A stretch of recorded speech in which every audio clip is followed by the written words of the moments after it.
It's the black guy in the corner, but they'd rather see a nigga on the corner. They say I'm stealing Nick's clips like I'm stealing Nick's chick, not knowing that I hit him first week for the lick. I said, Nick, I could post here while you post there. Let's run the ads up, then let's meet up over there. Good evening, everybody. You're watching America First. My name is Nicholas J. Fuentes. We have a great show for you tonight. Very excited to be back here with you tonight on Monday. We have a lot to talk about.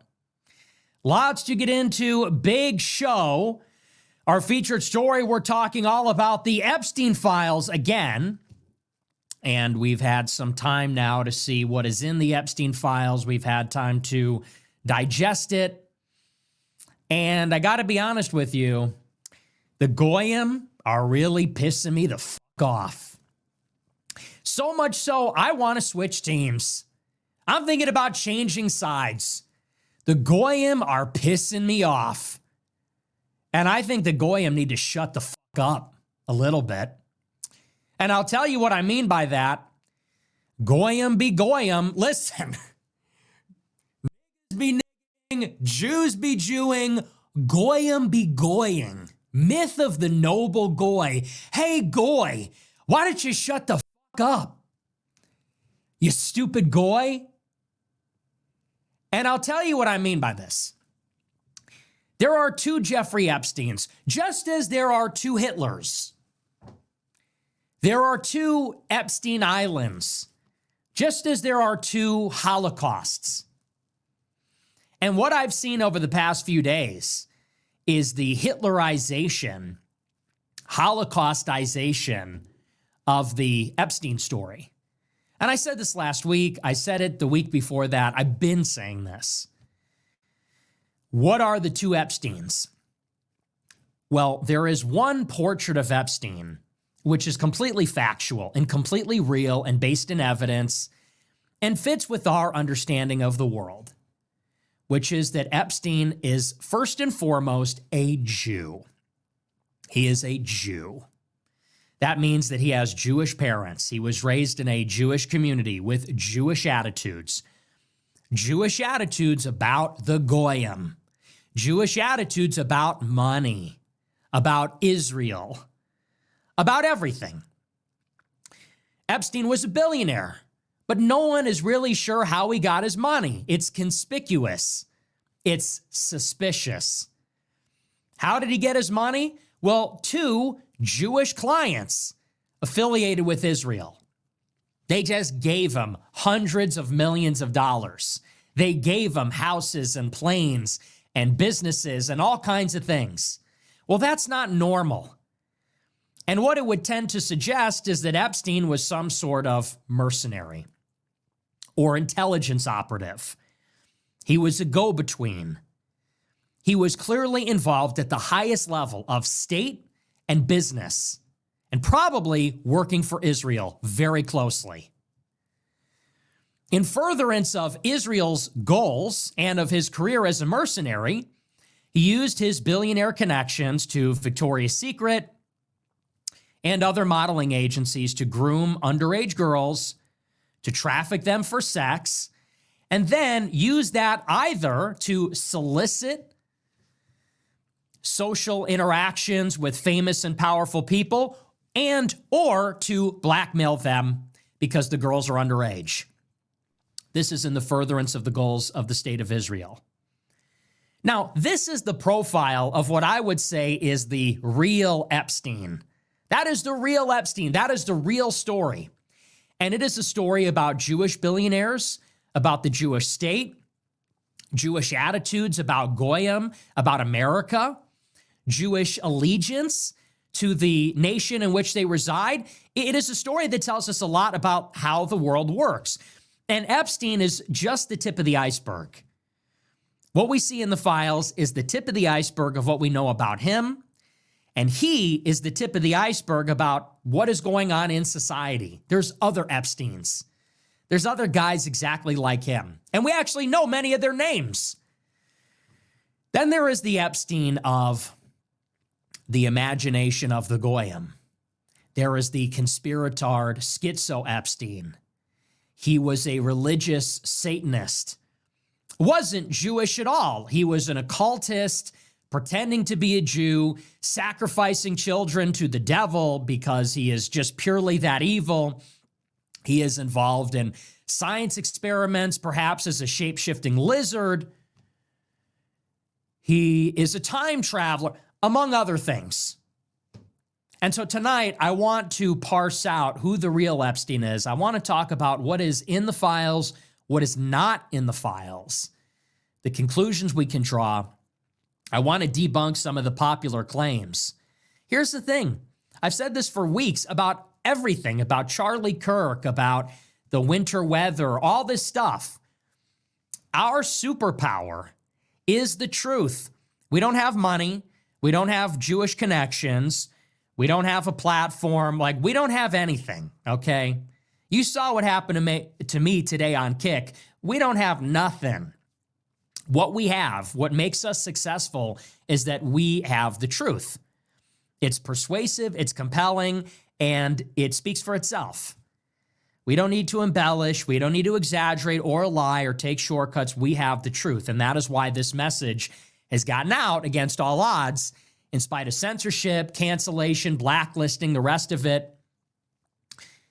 And yet, people are either not interested in telling the truth, so they're not doing their homework, they're not doing their research for one reason or another, and so they're spreading falsehoods unknowingly, or they're lying. And honestly, there's not much of a difference, because both would speak to the fact that people have no respect for the truth. Either they have a reckless disregard for it, they don't care about it, they're not pursuing it, and it makes them prone to making provable errors, or they're lying, in which case they also have a disregard for the truth. They don't see a value in it, and so they disregard it. And so I've seen all over the timeline this entire weekend just one false claim after another. It's just fake. And the stuff is sloppy. People are taking vague half-truths. They're taking what they call it evidence. It's a lot of vague stuff or stuff that's provably false. They're drawing the worst inference possible. They're extrapolating really extreme conclusions based on that, and then passing those conclusions off as established fact. And they're doing this for engagement. I see it all the time. And I'll give you some concrete examples. I will show you. I'm going to put it up on the screen. I'll show you exactly what I'm talking about. And I don't want to hear any belly aching. I don't want to hear any complaining. You deserve this, okay? You need to hear this. And if you care about the truth, you will listen. If you are a peasant with a pitchfork and a torch, then you're not going to care. You're going to tune this out. You'll have some big problem with what I'm about to say. But it's very important that we are led with the truth. We need to understand the world that we live in and the world that we inhabit. We can't jump to conclusions. We can't disregard the evidence and the truth. And we can't create imaginary caricatures. I don't want to see us overplay our hand. Because let me tell you something. Make no mistake about it. Jewish power is on the ropes. It really is. Because that is what is happening in the world. That is what has been happening in the world for hundreds of years. It is the ascendancy of organized Jewry in the West. And the concentrated military and financial power of Western Europe and the United States has allowed Jews, through infiltration of these states and institutions, to basically become a global power. People are becoming aware of this. The Jews have overplayed their hand. They got greedy. They became filled with hubris and pride. They made mistakes. Everything is now out in the open. And even there are many Jews that are reflecting on this and saying that this is the end of the Jewish golden age. This is the downfall of Jewish power. I really believe that we are living through a transitional period.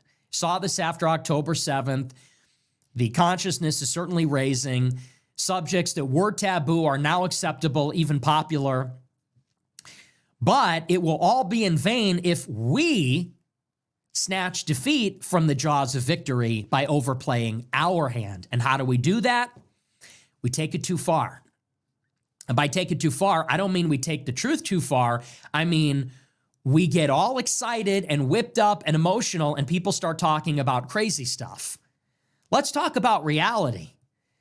Israel is influencing our government. Jews are the go-between in society. It's afforded them enormous power and influence. They're using it to benefit themselves. Estranged from Christ, they are estranged from truth, good, and beauty. And so their fruits will always be bad because they're the fruits of the poisonous tree. Having rejected Christ, the only pathway to the Father, the only pathway to God, they can never access the truth, the good, or the beautiful. That is why they produce communism, leftism, extreme capitalism. That is why they produce degeneracy and a lot of the problems we see in the country. But now you see people are talking about lizard people and time travel and weather machines and all this other stuff. And here's the amazing thing. At the end of that rainbow, at the end of that train of logic, that train of thought, at the end, the people that are pushing that narrative will then say it isn't even about the Jews at all, but it's about something else. And I'll show you a concrete example of exactly what I mean by that, because I saw it today. I watched Candace Owens do her show today.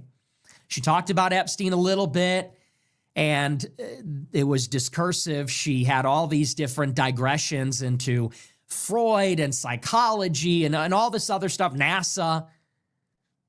And in the end of her own show, she said, it's not about Jews and Christians. She said, it's about Khazarians who are really gypsies that are pagan occultists that are pretending to be Jews for the last 1,300 years, but they're not really. And you go, so this is the point. That's the point of all of that. You get people whipped up for 6 months with complete irrationality, what I would call the great or grand conspiracy. Now we're just getting into time travel and psychic children and lizard people and shapeshifters, and all this kind of stuff.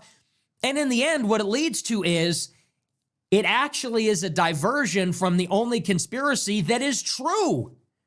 And in the end, they want to deny the essence of the matter, which is that this is a theological, political story about Jews and Christians. Make no mistake about it. And this is Catholic doctrine. The past 2,000 years, honestly, the past 5,000 years, it's a story of Jews and Christians, the church and the synagogue, Christ and the Pharisees. That's the story.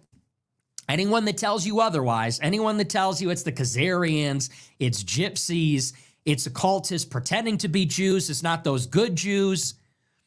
Judaism as such cannot be good. It does not have Jesus. So your law, your tradition, your mysticism without Christ is dead. It's nothing. It can only tend towards evil. And that's the truth. So we're going to get into all that. That's my little preamble. And I hope that we're going to be grown up. Honestly, though, I don't care. I mean, this is a line in the sand, straight up. This is one of those shows, just like with Trump, which I called correctly, and just like with everything else, this is one of these shows that is a line in the sand. Are you on the side of the truth, or are you on the side of slop? Are you an engagement farming slop pusher and you don't really care?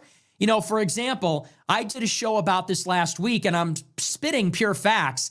And I have people saying, well, this isn't a good look. I saw Sneeko say, well, this is bad optics. So you're saying that we should lie?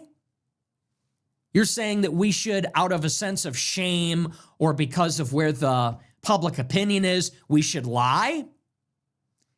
We should create propaganda? No, I'm sorry. I didn't sacrifice everything to start lying now.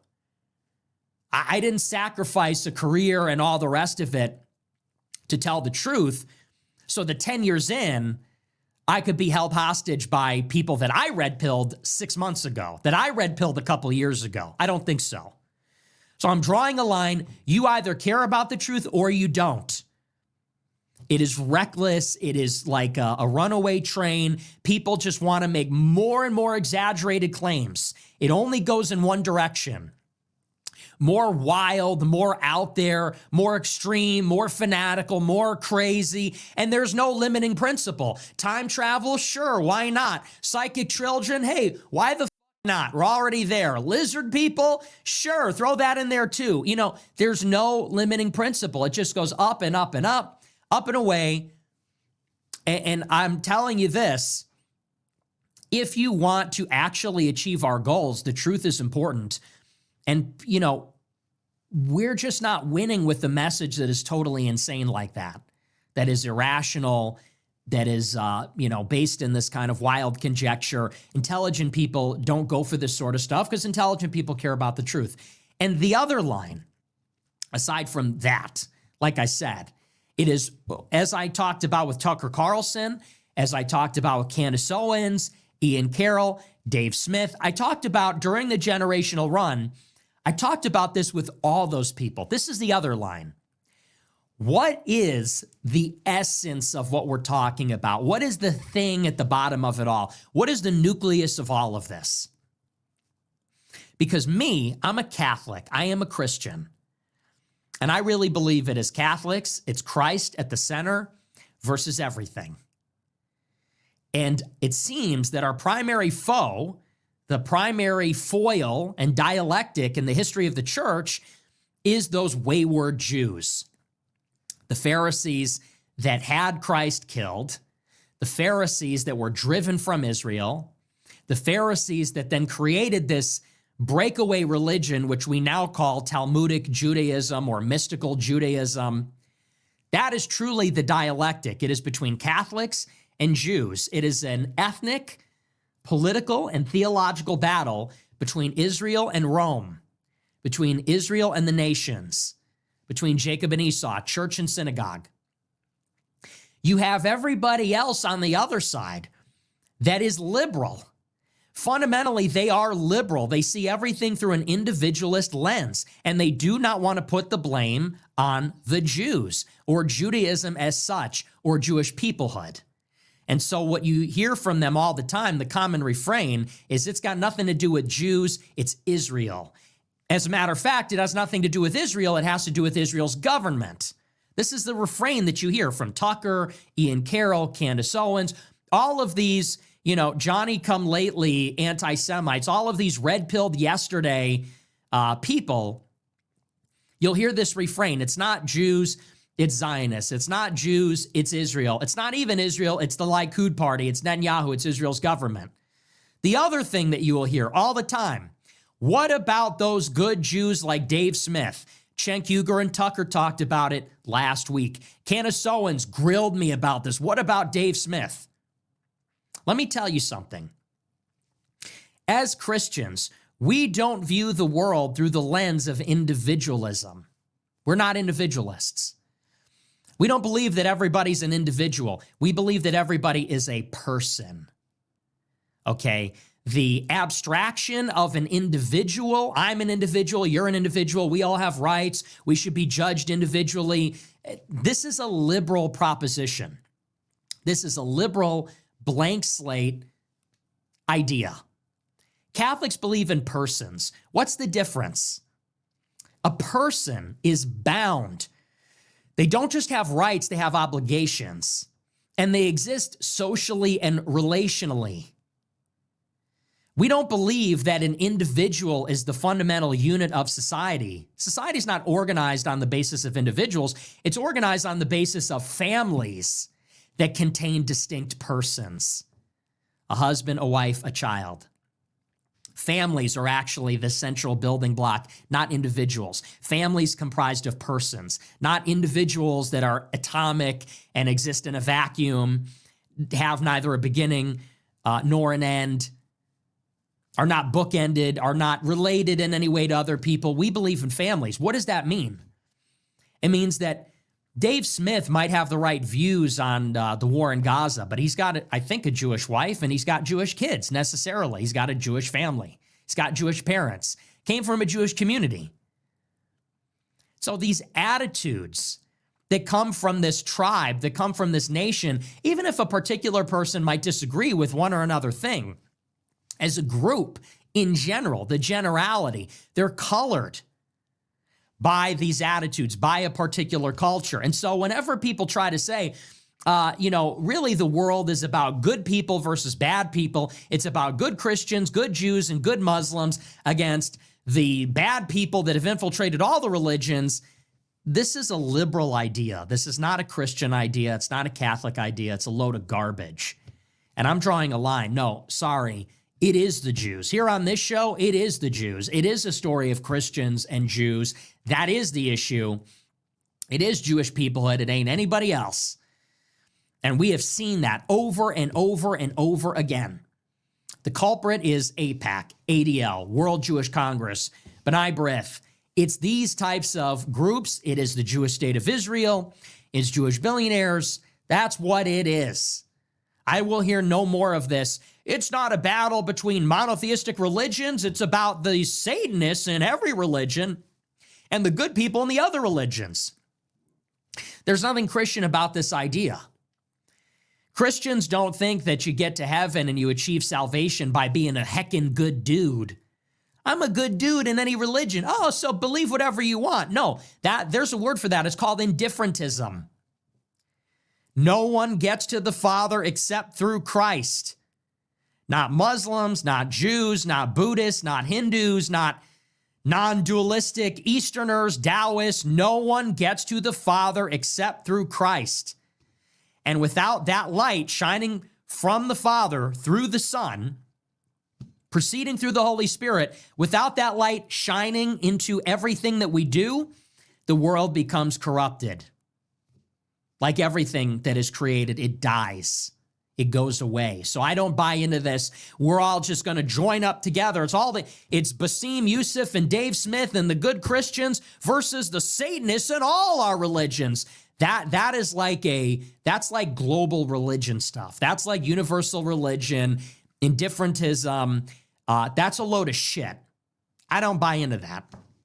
So that's another line. Let's talk about what is going on. I'm not buying into this occult nonsense and schizo type stuff. You want to look into that, you can look into that, but that is not where it is. So anyway, that's going to be our show. We're also going to talk, if we have time, about the situation in Iran. There's been some major developments. Looks like there's going to be a meeting this Friday between Steve Witkoff and Iran's foreign minister, Araghchi. And it appears as though Trump is looking for an off-ramp. So as always, Trump has issued these maximalist demands, gunboat diplomacy. We've got the aircraft carrier. We're locked and loaded, but it's not going to be enough. Iran is not backing down. They're threatening a regional war. The United States is not really going to be able to defend themselves. It's going to be a brutal, protracted conflict that we're really not ready for. And so now it looks like Trump is trying to buy himself some time or maybe get out of this one. So if we have time, we'll talk about that too. Should be a pretty good show. Before we get into it, I want to remind you to smash the follow button on Rumble, smash the like button, leave a comment. Let me know what you think about the show. Tell me in the comments. I'm not going to read them though. You know what the comments are? These comments are an abundance of goyim. I don't even read my comments because it's just an abundance of goyim. Seriously? Yeah, goyim. Can you believe it? I don't even read them. Goyim talk, I'm not listening. But anyway, so that's that. Remember to check out our store, Fuentes.store. We're selling our brand new America First quarter zip. Very controversial. Everybody's mad about the quarter zip. It's just an 80% cotton, 20% polyester blend. It can't hurt you. It's just a shirt. It can't hurt you. I see people are saying, he needs to apologize. You need to leave. It's like, apologize to who? For what? It's a shirt. People are saying, you need to apologize. Who would I even apologize to? It's a shirt. We're selling a shirt. We stitched a design onto a shirt and then we sold it. People are saying, apologize to who? Who do I need to explain that one to me? Apologize, my ass. And you know how this shows, this is why Goyim are shut your Goyim ass up. Shut your Goyim ass up. You want to know why Goyim are because Goyim will make fun of the Holocaust every day like it's going out of style. 6 million, more like 271,000, am I right? Lampshades and bars of soap, my ass. Okay, people did die though, okay? Like, I don't think that 6 million died. And I don't think they were turning to lampshades and bars of soap. People definitely died. But Goyim make fun of that all day long. And they say, 6 million didn't really die. Hitler was awesome, did nothing wrong. Then a humble shirt salesman sells a humble little shirt, a cute little top that everybody loves.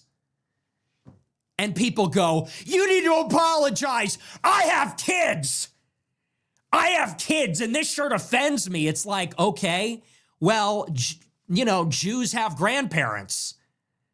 It's called jokes, bro.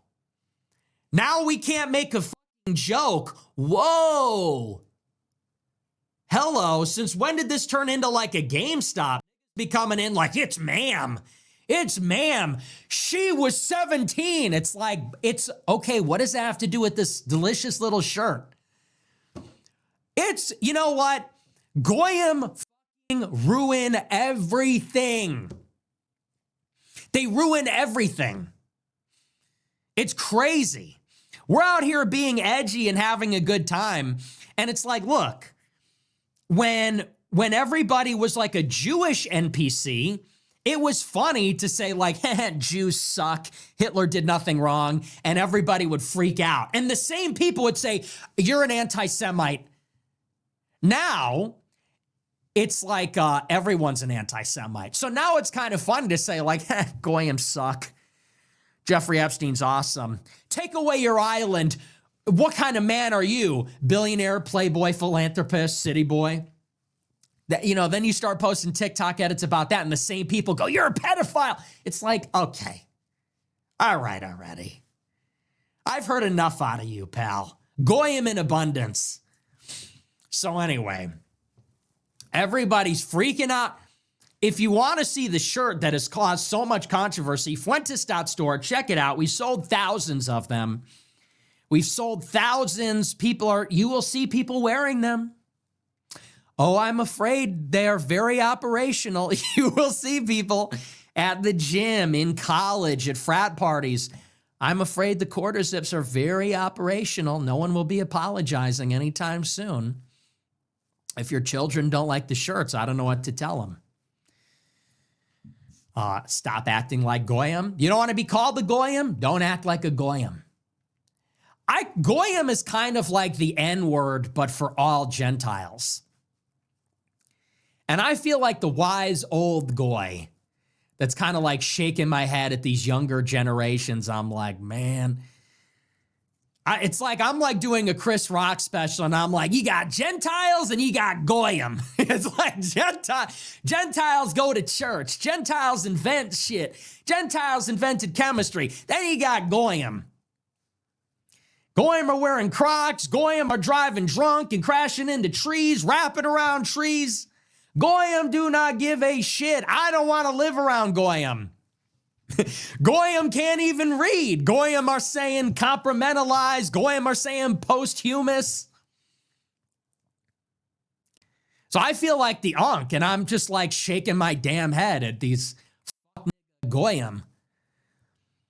You know, like pull up your pants, man. Damn. This is why the Jews run our lives. I want Goyim to be respectable. You know, I'm like the William Booker. What was his name? Booker something. Booker Washington. I'm like the Booker Washington of Goyim, you know. I'd want everybody to just be educated and improve themselves. Stop, you know. Anyway. But that's that. Fuentes.store, check it out. We got the hats. We got, you know, if you don't like the quarter zip, fine. Just get the hat instead. Get the hoodies. It's all there, America First. Subscribe to the website, americafirst.plus. If you want to support us, best way to support is subscribe, americafirst.plus. $15 a month. You get access to the archive, everything I've ever done in MP3 format as well. $100 a month, you get to be in a group chat with me. I'm hanging out in there. We are venting about the Goyim. You know, we're talking all the dirty little stuff that goes on behind the scenes. americafirst.plus, check it out. Okay, with that, we're going to dive into the show. So, of course, our first story here, we're going to get right into it with these Epstein files. I have to tell you, it has really been annoying, okay? I'm just being honest. I'm going to give you my honest feelings, as I always do. I have seen nothing but slop, pure slop, for the past like 5 days, and I'm at my limit. It's all the same people posting all the same garbage, and it's just engagement bait. It's literally just the same people farming the engagement. And it's just people posting like, they call us Goyim. Can you believe that? Just like vague, rage bait, you know, slop content because of Twitter revenue sharing. Just vague government distrust, vague anti-Semitic content. And I'm just at my limit with all of it. I think it's self-serving. I think it's self-interested. And we have to be very honest. There was a time when the people who talked about Epstein or Holocaust revisionism or 9/11, these were very intelligent people, academics, experts, and they were penalized for what they did. I think about guys like David Irving. David Irving is a world-class historian. He knows multiple languages. He reads primary source material. He's written dozens of books. He's brilliant. And he is currently elderly and sick and broke because his entire career was destroyed for speaking out, speaking the truth in the 80s, 90s, and 2000s. I think about a guy like Chris Bolin, who's a 9/11 expert. Same story. And there are others too. I think about Kevin McDonald. I think about Whitney Webb. People that have been interested in this stuff for a very long time. They're very intelligent. They've done the homework. They've researched this stuff. And in the early days of the internet, launched websites and uploaded all of it. And these were tireless warriors for the truth. And really, they were nerds. They were people that were very concerned with whether what they were saying was true or not. Conducted interviews, did independent research, read the reports, submitted FOIA requests, all that stuff. We got to be honest. Now, it is popular. It is mainstream. It is acceptable. And you could say it is being incentivized on the social platforms. And now there's just a glut of this stuff. And it's not particularly insightful or original or profound or funny or even in many cases true. You just have a brigade of people on the internet, on Twitter in particular, that ever since about a year ago, they just log on and post the same garbage every day. And it is very self-indulgent. I think it's very self-serving. I question the motivations of it. Like I said, it's not edifying, it's not profound, it's not original, it's not factual even. They're not posting information or data. It's just a lot of crap. And so it's people posting things like, Hitler would have killed these pedophiles. And you go, okay, so you want to meddle because you hate pedophiles? Everyone hates pedophiles. It's stuff like, kidnap Maduro. We should have kidnapped Netanyahu. It's like, how many times can we tweet stuff like this? How many ways can we retool this formula and just post the same kind of stuff every single day? Oh, it should have been Israel. I wish the government cared as much about the people as they do about the Epstein files. It's just that kind of stuff over and over. And this weekend was an explosion in this kind of stuff. And on top of it, you have people that alongside this are also committing the other cardinal sin, which is, and this is what my show is about tonight, just straight up lying about the information. So as you know, last week, at long last, a major tranche of Epstein files was released, 3 million files. And all this stuff hit the DOJ website all at once, and people started looking through it using AI and other tools, and they started looking at all these documents, emails and FBI tips and photos and all kinds of things. And as soon as the FBI files went up, this stuff immediately started finding its way all over social media. And let's talk a little bit first about Epstein. And like I said earlier about these two Epsteins. So you have the Epstein that we know about, who was convicted in the late 2000s of sex trafficking and specifically procuring underage girls for the purpose of sex trafficking, who was then given a sweetheart plea deal negotiated by Alan Dershowitz, high-profile Jewish attorney, and Alex Acosta, who was a Trump labor secretary later on. And the sweetheart plea deal had him only serving a little bit more than a year in prison for what was widely considered to be a very severe crime, a massive and widespread blackmail ring, potentially, but certainly sex trafficking, in particular of hundreds, maybe thousands of underage girls. They say he got a slap on the wrist. And the reason being is because he was protected by intelligence. He had a strange fortune. Nobody really knows who he is, where he came from, how he made his money. Somehow he's extremely connected and very rich. Got busted and caught red-handed, somehow was able to evade persecution. They didn't throw the book at him, and he made it out. Well, they came back at him with even more charges later on. He mysteriously dies in prison. People speculate he was killed to cover up the secrets that he held. And in other words, he might rat on all of his clients, all the people he was involved with in order to get off the hook in his prosecution. That's the story that we know about Jeffrey Epstein. And so to put it succinctly, the idea was he's got a private island, a private plane. He's trafficking thousands of underage girls.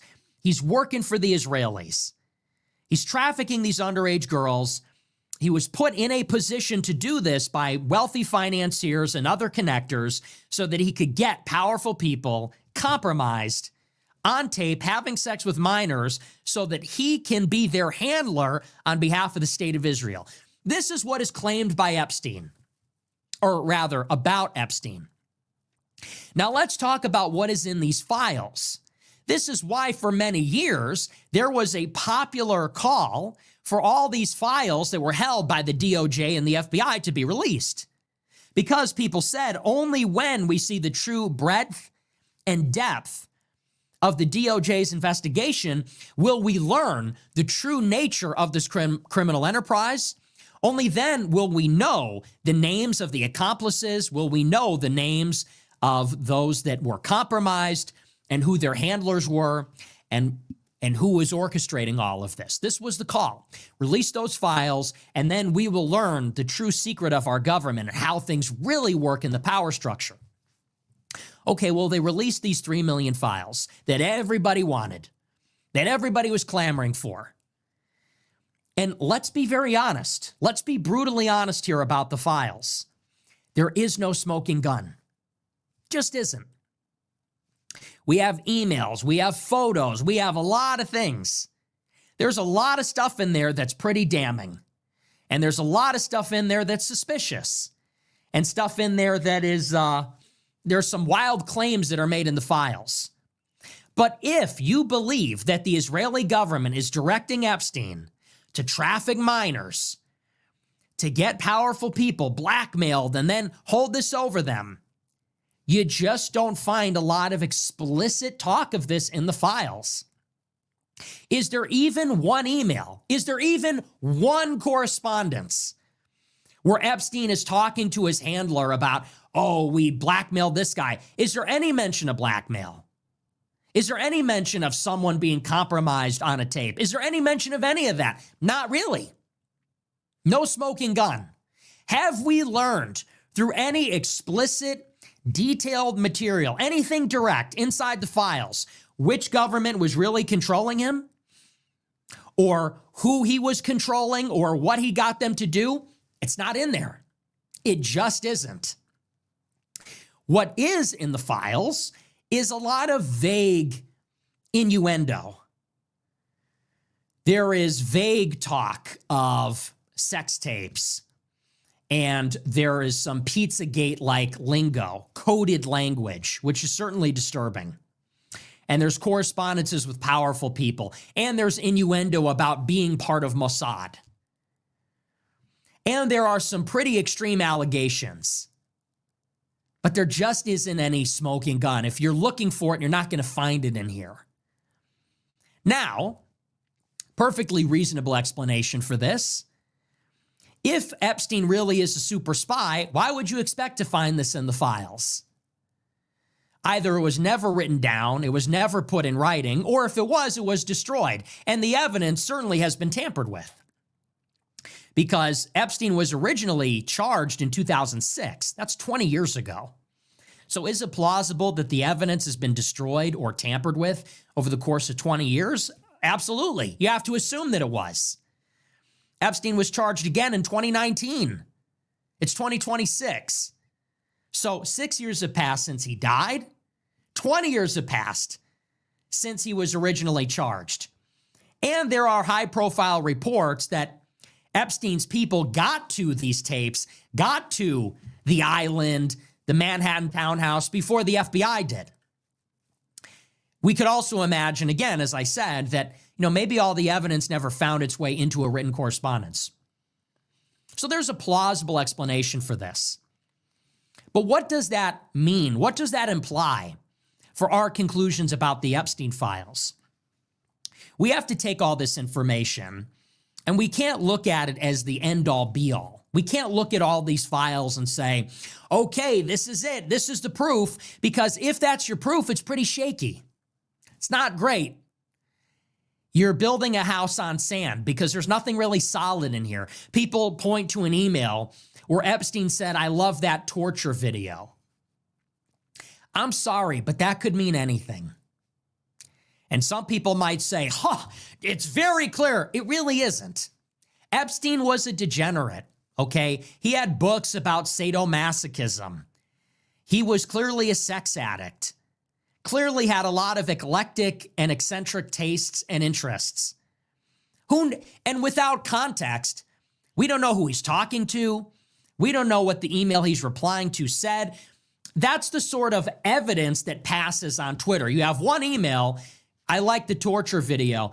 Obviously, given what Epstein is involved in, it's suggestive. And certainly one possibility is he is saying he's replying to a video of the torture, probably of someone underage and blah, blah, blah. It's a possibility, but it's inconclusive. I mean, we really don't know. It's ambiguous. It's suggestive. And the Epstein files are filled with this. There's another exchange with Ehud Barak where he says, "Make sure to tell the Qataris that we're negotiating with that I'm not Mossad." And Barak says, "Who? That I'm not Mossad or you're not Mossad?" And Epstein says, "Tell them I'm not Mossad." Again, that is suggestive, but it's not conclusive. It's not really evidence. It's ambiguous. Now, you can read into that what you'd like to see. You could read into all of this what you'd like to see, but it doesn't really corroborate anything. And if you're trying to make the case about Epstein, you're going to be found wanting. And this is sort of my problem with the Epstein literature. The more that you look into these more exaggerated claims, the more you realize there isn't a ton of evidence for it. You can watch a Daryl Cooper interview with Tucker. You can read the Whitney Webb book. You can read through the DOJ memo, the charging document in 2006. You could read through the DOJ memo from this document dump last week. There's just not a lot of there. There's not really a smoking gun. If what you're looking for is the blueprint for, Evil Island, where the politicians are doing demonic rituals and sacrifices and pedophilia for, the cabal of Satanists and whatever, it's not in there. You're not going to find it. And this is why people are they're really scouring the emails for anything that looks shady, taking things that are pretty vague and ambiguous. They're embellishing these things. They're reading into it what they'd like to see, but which really isn't actually there. And then they're passing it off as established fact, and then using that then to form a theory. So they'll take the email that says torture video, and they're saying, well, clearly he was talking about a video of torturing a child and probably dismembering them. Like, that's not in there, but they have taken something that they found. It says torture. Okay, so we scoured the evidence, cherry-picked what we like. Then we read into it the worst possible interpretation. Then we're extrapolating out that he is dismembering and torturing people for the devil, and then passing that off as though it's a fact and building this theory that he was this really like a boogeyman-like figure. And that, I think, is problematic. I think you're going to find that that is actually not convincing. Here is what you can say about the Epstein files based on what we have seen. And I said this on Friday, and I said this on Twitter. What we can conclude from the Epstein files is that the Epstein files are incomplete. Obviously, they are redacted. We don't have all the names. We don't have all the information, and half of them weren't even released. We can also conclude something was going on there. Obviously, something was going on that island. Epstein was involved in some capacity. He was not just a tax genius. He was something more. So the only sensible thing to say about the files is that the FBI must reopen the investigation. The DOJ must reopen the investigation.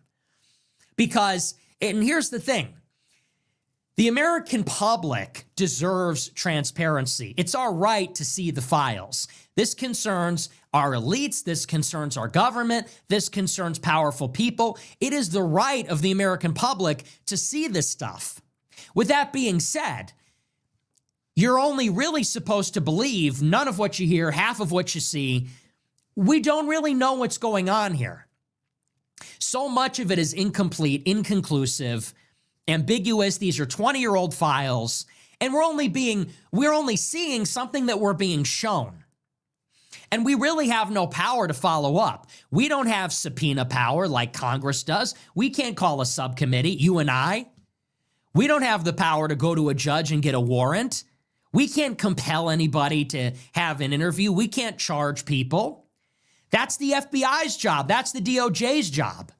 And so, for me, what is very clear is what must happen next. Okay, so there's no smoking gun here. And as I said on Friday, the files ask more questions than they answer. They create more questions than they actually answer. We don't really have any clearer picture of what's happening than we did 2 weeks ago. What we do have, though, are leads. We have names. We have some idea of what's going on. Now it's the DOJ's job to actually follow the lead. There should now be a mandate for the DOJ and for the FBI to actually investigate the people that are named and some of the claims that are made inside the files, whether that's Trump or George W. Bush or Bill Gates, Howard Lutnick. All these people need to be investigated. So, as far as I'm concerned, this is the beginning, not the end.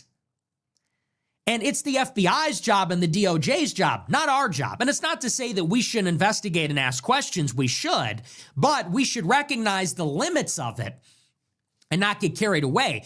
Because here's sort of the problem. I see what is happening, which is that people have turned this Epstein thing into like, that is the skeleton key. Once we have the Epstein files, everything will be answered. Well, that clearly didn't happen. Now, if your whole theory and worldview is resting on these files that prove everything, you're going to be found wanting. You're going to actually look stupid. If 2 weeks ago you were saying, well, just wait until the Epstein files come out, then we'll know that Israel's really doing it with blackmail and they did it on the island. There's not a lot there in the files. So if you're resting your whole case on that, it's going to be weak. And I think actually what the file dump does is it sucks a lot of the energy out of it. People look at this and they go, yeah, there's nothing really there. And they turn and they say, well, what can we do? The files got released, now what? Here's what has to happen next. These are leads that the DOJ and the FBI needs to follow and get to the bottom of. With that being said, I want to get into some of these falsehoods and this idea of what we know about Epstein, what is in the files and what is not in the files. So as I said at the top of the show, you sort of have these two different pictures of Epstein, and they tell us different things about the world and how conspiracy theorists think about the world. As I said, there was one picture of Epstein, which to me is very grounded and very realistic. It sees him as a human being, and in the context of the wider world, it tells us a lot about how the United States works. And I told you at the top, Epstein is a Jew from a Jewish neighborhood. He got his fortune mysteriously from Jewish financiers. Why? No one knows. They just gave him hundreds of millions of dollars. Two Jewish financiers by the name of Leon Black and Les Wexner gave Epstein $500 million and a house and a jet and an island and a company. Why? They say because he had a great personality, because he was such a great guy. Now, what that looks like is that Epstein was an intelligence operative. Okay, nobody's giving anybody $500 million because they like the cut of their jib. You give somebody $500 million if you are working with Israel and that person is working with Israel and they need capital to do their job. That's what a spy looks like. That is what a mercenary looks like. That's what a fixer looks like. That's like a Better Call Saul type figure. That is an intermediary. That's a go-between. That is someone who can be whatever they need to be for their state sponsor. And so Epstein, being a Jew from a Jewish neighborhood, involved with the intelligence agencies, receiving this fortune from Jewish millionaires that are in bed with Israel, he sets up the sex trafficking ring with all these celebrities, government officials, financiers, bankers, etc. And he's getting into some weird stuff with these people. He gets charged, he gets convicted. What does this tell us about the way the world works? Well, it tells us an awful lot about organized Jewry in America, which is that Jews identify as Jewish. They have an allegiance to Israel, which sometimes goes to the level of cooperation with their government as a spy. They represent something like a fifth column. And they will do these things. Powerful Jewish billionaires work with Israel to help Israeli spies. And these Israeli spies get in all the rooms where decisions are being made. And they have leverage over the decision makers. And so that is how Jews in Israel can exert influence and control over decisions being made in America, in Europe, in the Middle East, all over the world. It tells us something about the world, that Epstein is basically a Jewish operative. But then you have this other story where people are saying that no, Epstein was not grooming 14 to 17-year-olds, underage girls, so that he could solicit blackmail material. Rather, he was actually a pedophile. And he was into actual children, prepubescent children. And why was he into something so heinous? Because he is a truly wicked person. Totally irredeemable, not accessible at all. This is just diabolical evil. And so is everybody he knew. And not only were they raping violently the youngest children, but they were doing it part of their satanic religion. And as a matter of fact, they weren't involved with Israel. They are involved in some kind of satanic cabal that runs the world and all this kind of stuff. Now, these are two different Epsteins, and these are two very different conspiracies, two different pictures of the world. One is a story about Jews in the world. This is a group of people. They're very tribal. They're human. They're human beings like you and I. And as a group, they have a certain consciousness. They're a minority. They have this chip on their shoulder. They've been threatened in the past by Hitler and by the Catholic monarchs and by other groups. And so they're very defensive. They have a siege mentality. They're also smart and crafty. They have a stick-to-itiveness, or rather a stick-togetherness. And so when they get into a society, they tend to operate like an organism. They help each other, they work together, and they have this disdain for the native population and inward loyalty. They sort of help each other rise up the ladder and then exert all this influence. That's how the world works. This is about human beings. Human beings temptation and power and loyalty and tribalism. The other story is a story about magic and, about unseen things. And it's a story about things that are not really provable and these sort of fantastical ideas. True demons walking among us, people that we could never understand because they're so heinous for the sake of being heinous and the rest of it. Well, I want to point to some pieces of evidence for the latter that people found in the Epstein files that were totally debunked. I saw this on Twitter. So here's one piece of evidence to support the latter theory. People are going through the 3 million files, and somebody found what appeared to be a document that said that Epstein made a bank transfer to an entity named Baal, B-A-A-L. And there's a document in the Epstein files that says that Epstein gave $11,000 to Baal, which happens to be the name of a demon, a Middle Eastern deity named in the Old Testament, and which was worshipped by Middle Eastern pagans and these ancient religions. They said that Epstein gave money to Baal. He named an entity after Baal. Why? Because he's a devil worshiper. Why would he be transferring money to this entity? Well, he made it. He named it after a demon because he's a demon worshiper. And everything he did was in the name of the devil, in the name of Baal. Just one problem with this. Totally fake.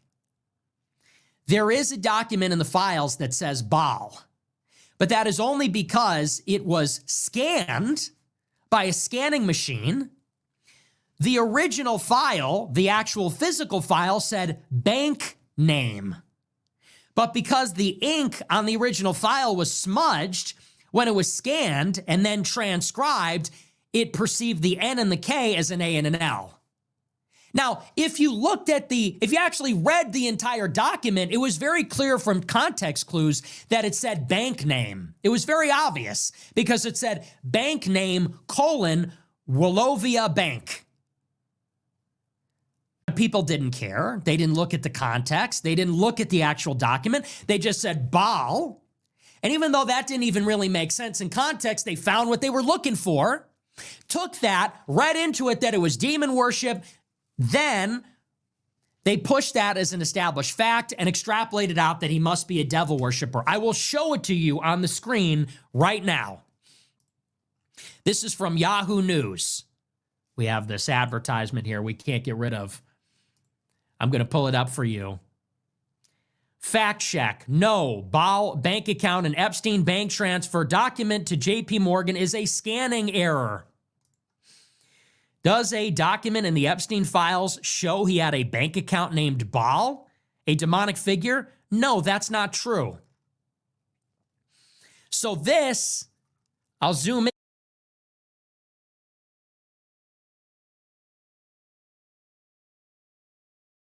Well, it looks like we lost frames there for a second. I think we're good now, though, so just refresh. Now, in context, if you're reading this document, what does this obviously mean? If you read Baal name, Wachovia Bank, what do you think this means? And then if you see below, it says routing, account number, account name, What do you think this says? Do you think this means Baal name, or do you think it makes more sense that it says bank name? If you have ever done a wire transfer, you have the name of the bank, the routing number, the account number, the name of the account. And here's all that information. Wachovia Bank. Which bank is it? Wachovia Bank. So what do you think this really says? Do you think it says Baal, or do you think it says bank name and there's some mistake? Now, if I saw that document and I said this to you on the show, you would say I took the paycheck, right? If you were posting this document and you said, look, Epstein has a bank account named Baal, the name of a demon, see? He's a devil worshiper, it's all. If you said that and I retorted and said, it probably says bank name, you would say I sold out. You would say that I took the $7,000. You would say I'm defending Epstein. Okay, just one problem. We have the original document.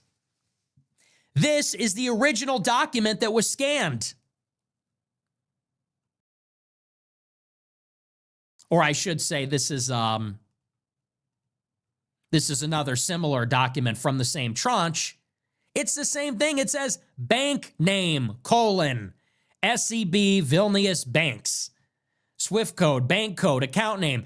So again, here you have one of the documents that was scanned. It looks like a photocopy. Bank name, Do you see how that would say an AL period by mistake? Bank name, ball name, bank name. Clearly you had a document that was scanned or mistyped, some sort of error.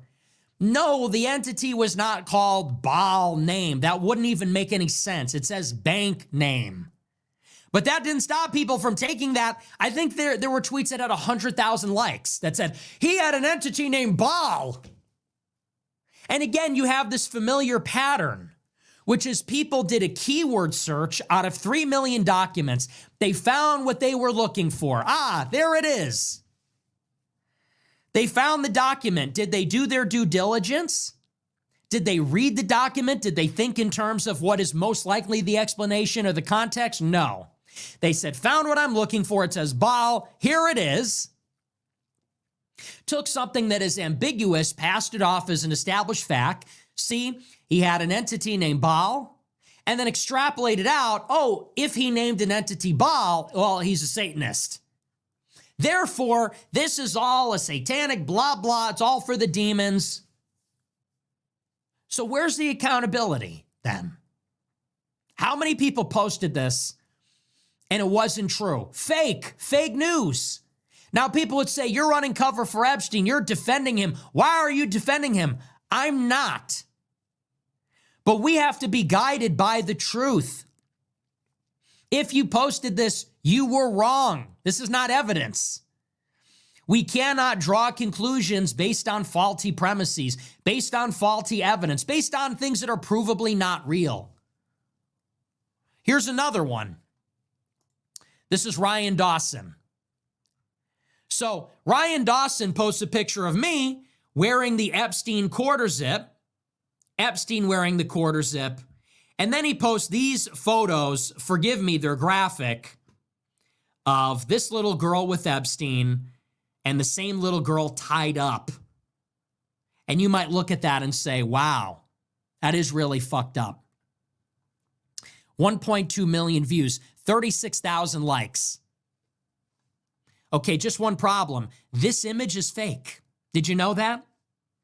This image on the bottom right is an AI edited image. That's a fake photo. How do we know that? Because that is an image. I'll show you this one. This is the original image on the left. And again, I apologize, it's graphic. I don't want to be showing you this. This is a boy named Johnny Ghosh. He was kidnapped in the 90s. And there's a documentary about it on Netflix. It's called Finding Johnny or Where's Johnny, something like that. And it's a long story, but this little boy was kidnapped in the 80s. They were looking for him for 10 years. Somebody sent this photo to the victim's mother. Nobody knows to this day if that's the missing child or if it's somebody else. This is a 30-year-old photo. This is a different photo. This photo has existed on the internet for 10 years. It's the same photo. It's in a Netflix documentary. It's on Facebook. It's on YouTube. It's on blogs going back 10 years. The original goes back 25 years. It's an old photo. This is fake. So he saw this. Oh, here he is with her. Now there's this picture, and it even looks fake. The hair doesn't look real. None of it looks real. That's because this is the original, and you could see wooden slats here. I mean, it's identical. The way the arm is shaped. This is the original. This is edited. And this photo's been passed around for 20 years. Totally fake. But no one's going to know. 1.2 million views, 36,000 likes. It's not cool or funny. Look at this. That's another one. How about this? Your third example. Another one. This one has 1 million views, 1.2 million views, 32,000 likes. Just in, Epstein tied young girls aged 11 to 13 spread out on the floor, burned them with a magnifying glass. That sounds weird. Tied 11 to 13-year-olds to the grass and then used a magnifying glass to amplify the sun to burn them. This is one of the complaints, and I'll read it to you if you can't read it yourself. This is a tip to the FBI. It says, residential number called the FBI National Threat Operation to report a viral video of what appears to be Jeffrey Epstein torturing a young woman with a magnifying glass. Martin provided the following information. Martin sent a piece of a video of what appeared to be a young white female aged 11 to 13 with dark-colored hair tied down and naked. The victim is tied to the ground and spread eagle with a man who appears to be Jeff Epstein holding a magnifying glass and burning the victim. Martin described the video as being blurry. However, the male subject appeared to be a very large man with gray hair wearing jeans, a short-sleeved black shirt, and white tennis shoes. Martin stated Facebook would not take the video down. In the frame of the video, it says Epstein. However, the video is blurry. Here's another one. An open source query of Epstein and magnifying glass video resolved to a tweet from December 9, 2019 of a picture of what appears to be an adult woman naked, tied down and gagged, lying on the grass. The woman has multiple magnifying glasses on her body. The male subject in the video is wearing jeans, t-shirt, tennis shoes. You get the idea. Well, here's a proposed community note.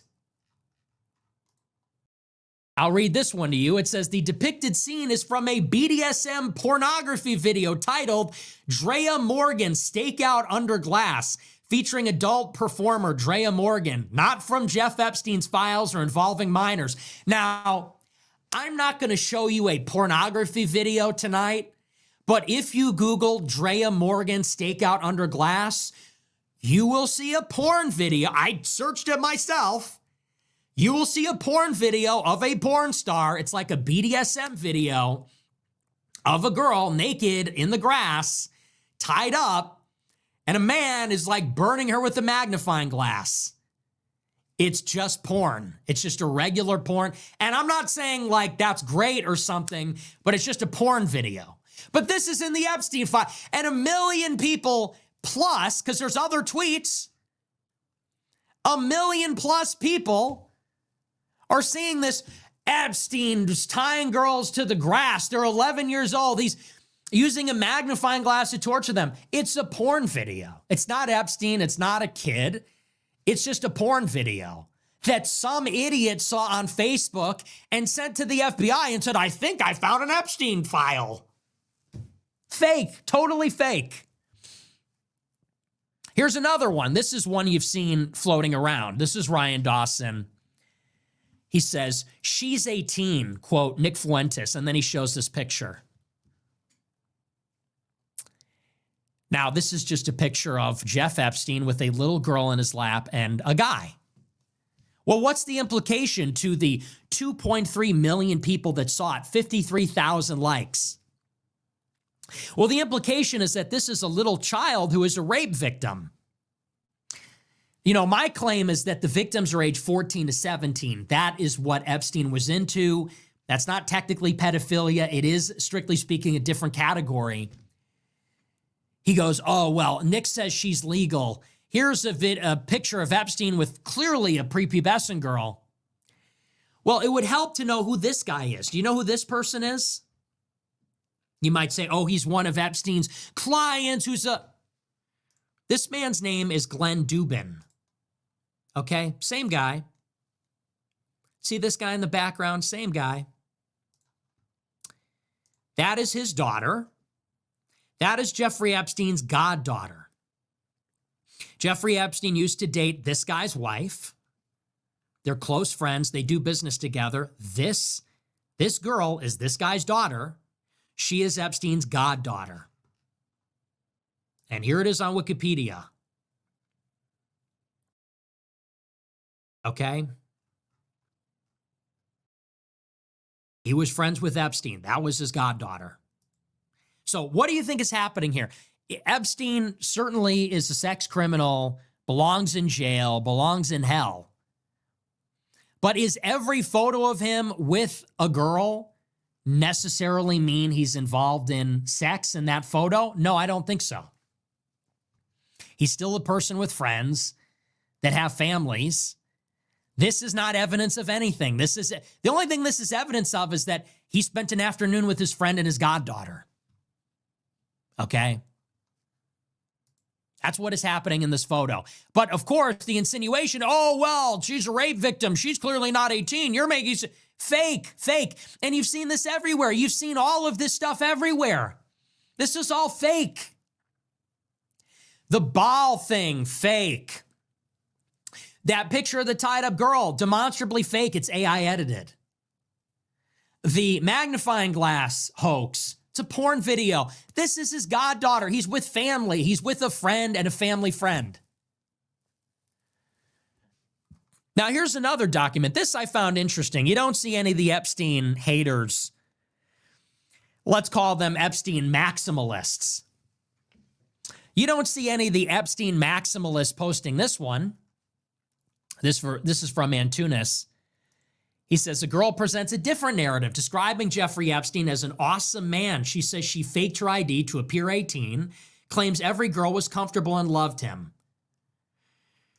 This is a report from one of the victims. I'll read it to you because, again, you can't really read it and it's hard to zoom in here. I'll see if I can zoom in, actually. It says, a friend of one of her friends couldn't tell you who this friend was. She said, would you like to make a couple dollars? Let's call her Jane Doe. Jane said, sure. She said, I know this Jeffrey and I bring girls there and he likes massages. She inquired about her age and she said, make sure you tell him you're 18. Also stated she had a fake ID. She said, sometimes he likes topless massages, but you don't have to do anything you don't want to do. You will make $200 in 30 minutes. Why were you worried about your age? She said, because I was underage and I was young and I was pretty stupid and I didn't want to get in trouble. She said she had a fake ID saying she was 18. Make sure you're 18. Jeffrey doesn't want underage girls. She gave Jeffrey Epstein her number, and after the first time, Jane communicated directly with Epstein. She said it was up there and then something and went upstairs. She left after 5 minutes. The first time, Jane gave him a massage. So-and-so had said he liked topless massage. I heard he liked topless massages, and he said, yeah, but you don't have to do anything you're not comfortable with. But I said, okay, and I willingly took it off. Shoulder, back, and neck massage she provided to Epstein. They talked about her lifestyle and what Jeffrey Epstein did for a living. Epstein was fully clothed. He said to wait a second, that he was going to get on the massage table. He got undressed and put a towel around him. She didn't see anything. They always gave her the money. She paid so-and-so and so-and-so when they first walked in the door. Everybody always got paid $200. Epstein said he would like to see her again, and from what she remembers, Epstein asked her for my number, and she gave him her number. She was wearing a shirt and jeans. She started to do the massage. She said to Epstein she had heard he liked topless massages, and of course he thought she was 18. Epstein said, yeah, that he did prefer that. She said, okay, who wouldn't? She gave Epstein a topless massage. He never turned over during the first massage. She was called the next day, took a taxi to the residence. Epstein did not call her something, would normally take a taxi if she did have her friends take her. Something. Once she had met Epstein, he was a very awesome guy, and she ended up giving him her number.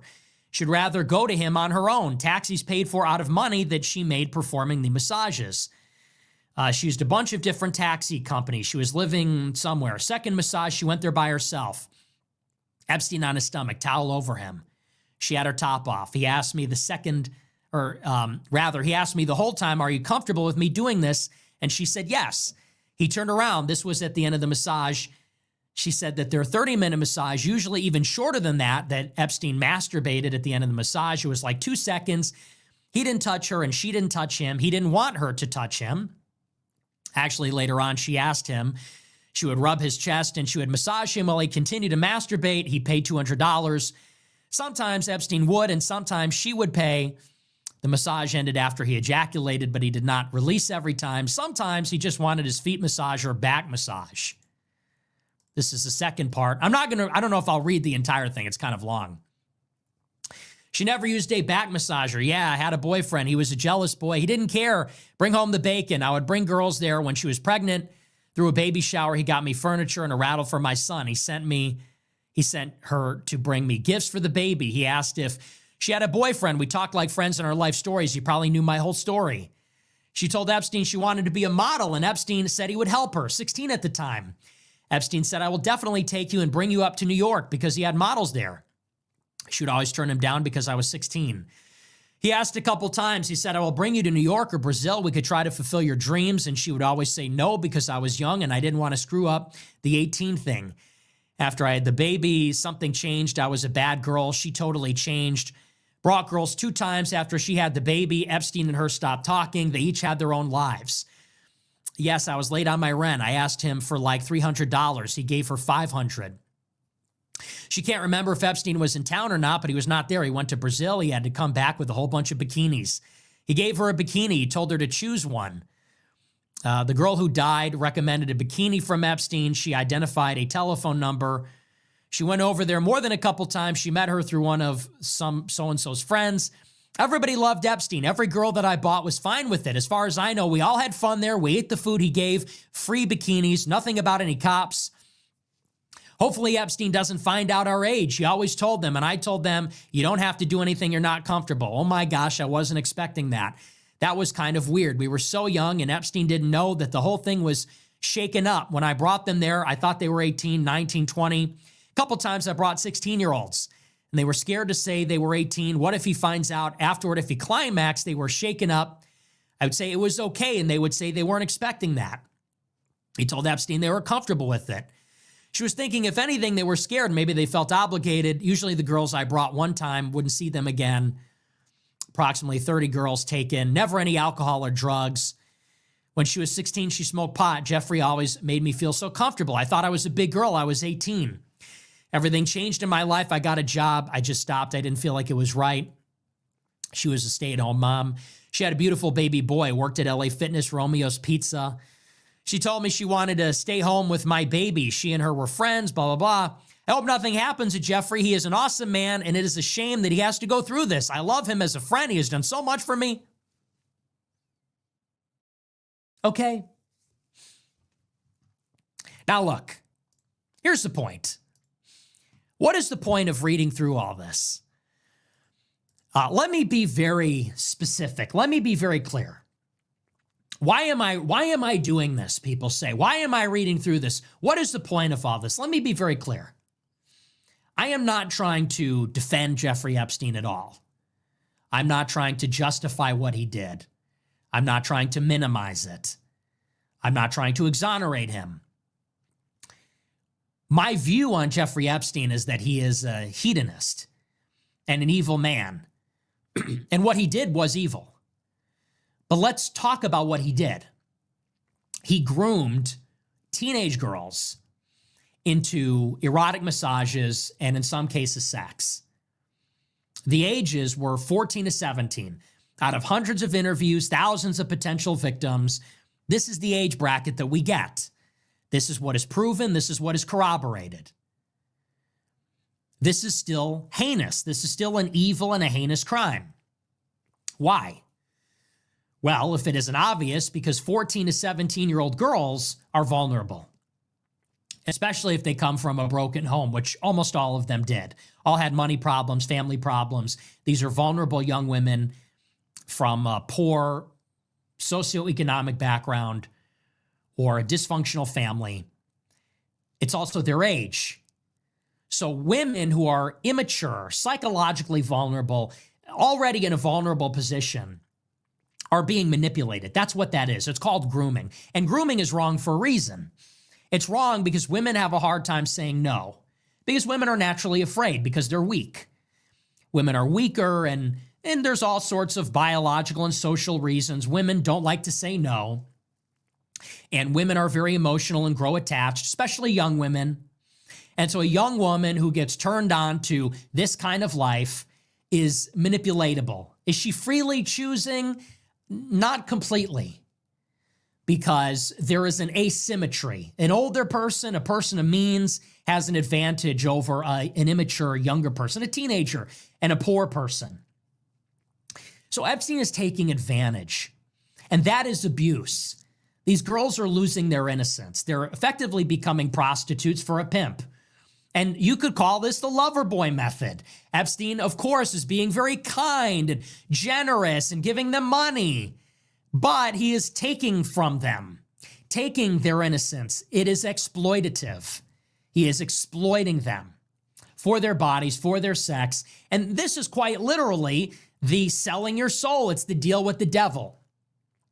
They're giving up their innocence, giving up their purity, their chastity in exchange for money. And they think that Epstein's their friend. He's not their friend. He's not a good guy. That's not a good person. That's a predator. That is somebody that is preying on vulnerable young women that don't know any better. And he knows what he's doing, cynically and hedonistically manipulating them so that he could use them for himself, for his friends. And that is heinous. That is a crime. And I believe that he should be, if he were alive, should be brought to justice. And he was. He got this plea deal. That's really a political question, but they should have brought the whole weight of the law against him for victimizing hundreds and thousands of girls, effectively turning them out into prostitutes. No doubt about it. This is wrong. So I want to be very clear. My purpose here is not in any way, shape, or form to excuse it, moralize it, minimize it, justify it, rationalize it. It's not the purpose here. The purpose is to define it, to categorize it. It is to report to you the facts of what exactly this was, what was actually happening. I'm trying to paint a picture for you of what this really is, because first of all, it's the truth, and we need to know the truth of the matter if we want to gain understanding. And the facts of how this actually happens points towards the why. This is not a human interest story. At the end of the day, Epstein is not a subject of interest because he's a sex criminal. Unfortunately, in the world, there are a lot of sex criminals. Unfortunately, this happens all the time. OnlyFans is really in the same business as Jeffrey Epstein. All this stuff is in the pornography, you name it, casual hookups in a way, so much of it. Hollywood, they're in the same business as Jeffrey Epstein at the end of the day. Why are we interested in the story? It's not because a sex crime was committed. It's because a sex crime was committed by somebody who was probably an intelligence operative. Now, understanding his mode, his method, the how, this is key to understanding the why. This is key to understanding what he was really doing. And so the reason that I bring all of this information out, it is not to say Epstein didn't transfer money to Baal and, he didn't tie up this little girl and he didn't have sex with this little girl. Therefore, he's a good guy. Therefore, leave. That's not what I'm saying. I'm saying we have to be very precise and rigorous and truthful in how we evaluate this information. We have to be investigators. We have to use a forensic method. And so, no, I'm sorry, AI edited images and misleading information and transcription errors, that cannot be permitted into the wealth of evidence. That can't be admitted into the evidence locker. We have to look at what's actually there. And what we find when we look at the evidence is what is going on here is that Epstein was grooming teenagers. By all accounts, it was not violent. It was not physically coercive. That was not happening. In 2006, they interviewed hundreds of witnesses, thousands of potential victims. They had people on the island, or rather, in Florida, in southern Florida, at his compound. There is no record of physical coercion. In other words, women weren't being beat up. They weren't being killed. They weren't. And again, I'm not saying like, hey, it's not that bad. I'm saying that was not happening. The method that Epstein chose is that through Ghislaine Maxwell and through other women, and the reason why you work through women is because women are less threatening than men. If an older woman, even if she's 18, or if she's Ghislaine Maxwell's age, she's a little older down the line, if a woman approaches a younger girl and solicits her for a massage. It's easier for that woman to gain a young girl's trust. That's why Ghislaine Maxwell was an accomplice. That's what she was doing. And as Ghislaine Maxwell recruited girls, the girls were recruiting girls. Why? Because that was the method. They were going to these down on their luck, vulnerable young women and telling them, hey, listen, we're going to go to this island. He's going to pay you $200. It's nothing weird. He's totally normal. And that's grooming. That's how that starts. So they get him in. Epstein doesn't do anything weird. He's polite. He doesn't flash the girl, doesn't show the penis. He doesn't jack off at the end. First massage, normal. Here's your $200. We'll pay for your cab. See you later. And the girl says, wow, this guy's connected to Victoria's Secret. He gave me an expensive bikini and underwear. He paid for my food and my taxi. He gave me all, and in the 90s, that's a lot of money. $200 for a young girl. She goes, wow, he's somebody. This is maybe the most important person I know in my life. I can go places. So she comes back again. This time he shows his penis, Asked her to take her top off. She goes, oh, okay, I'm here. She feels indebted, pressured. This is the method.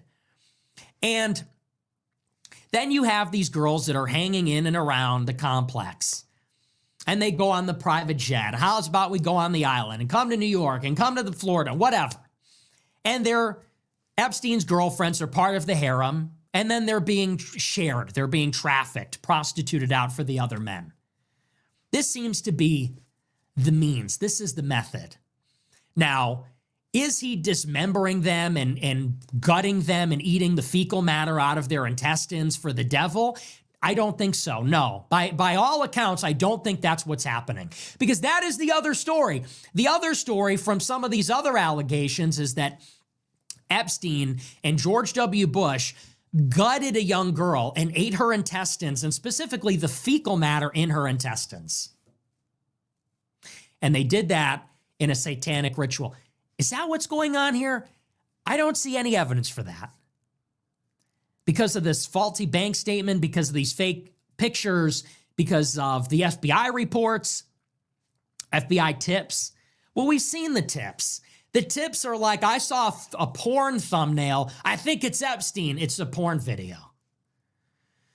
The evidence that he was a devil worshiper. It says bald name. It says bank name. It's a wire transfer. It says bank name, the name of the bank. So what's really going on here? Are people being dismembered and decapitated and, tortured to death in front of people and adrenochrome? Or does Epstein like younger girls? Age gap. It's distasteful. It's unethical. It's heinous. The means by which he's doing this is obviously wrong. But clearly that's his thing. And he wants young girls there. And he wants young girls there because then that's what makes, don't shoot the messenger here, but that's what makes a party. When you go to a club, you get in for free if you have some hot young girls there. Obviously, that's on the younger side. That's on the very younger side. It gets creepy at that point. But Epstein wants the mansion, wants the island to be filled with young girls because he's throwing these parties. And so when you see the emails that he's sending to these people, it's, hey, we have girls. Nobody over the age of 25, he says in one of the emails. We got girls. They're young. None of them over the age of 25. Now, is that an invitation to the fecal matter eating ritual, or is that saying, hey, we got a cool party? We got hoes. We got bitches. That's the email. Hey, Howard Lutnick. Hey, Elon. Hey, so-and-so. Hey, come to the party. We got girls. Nobody over the age of 25. You can get laid here. We're on a tropical island. You can come and get laid. That's clearly the message. Now, if we understand what Epstein is, then we understand why he was doing this. Why was he trafficking the young girls? Because that is his in to these powerful networks. That's his in. If it was just a matter of taste, if this was just a personal predilection that he was ashamed of or that he was hiding because it was illicit, maybe he would have kept it to himself. But clearly there was a purpose behind this. Why did Les Wexner set him up with Victoria's Secret? Because that is how Epstein accessed these models. And these things always go hand in hand. Who controls prostitution? Organized crime. Organized crime controls prostitution. And if you control prostitution, you control the brothel. And that means you control the girls. And that means if a politician, if a banker is at your brothel, he's f***ing one of your girls. And you have control over that girl. You have control over that girl that is this politician's girlfriend. That's the point. And that is really what Epstein is. That is our understanding of Epstein, is that the island, these various compounds that he had, these are effectively mob-run brothels. These are intelligence-run brothels. Victoria's Secret, that's your carrot. We want to get these young girls. How do we get them to do the massages? How do we get them? Well, we offer them this glamorous life. I can introduce you. I can make you a model. You're a beautiful girl who's broke. I can make you a model. And then you understand this is really just like Harvey Weinstein. And don't get me wrong, it's not to victim blame, but the girls, on some level, even though, again, they're being taken advantage of, they are making a choice. They are going to this place, taking the money, doing something they know is wrong. It is all very glamorous in the moment. And, you know, that was Harvey Weinstein too. I'll make you a movie star. You have to sleep with me. This is Epstein. I'll make you a model. You have to massage me. You have to massage this guy. You have to massage that guy. And the girls, again, they're being preyed upon. I do believe they are victims. But there's also an element of choice in there too. They're coming back. Let me take the money. Oh, this is a powerful guy. I do want to be a model. I'm chasing the dream. I'm just doing what it takes. Let's not be naive. This is human affairs. This is what happens in the course of society. Now, this is a reasonable picture of what Epstein is.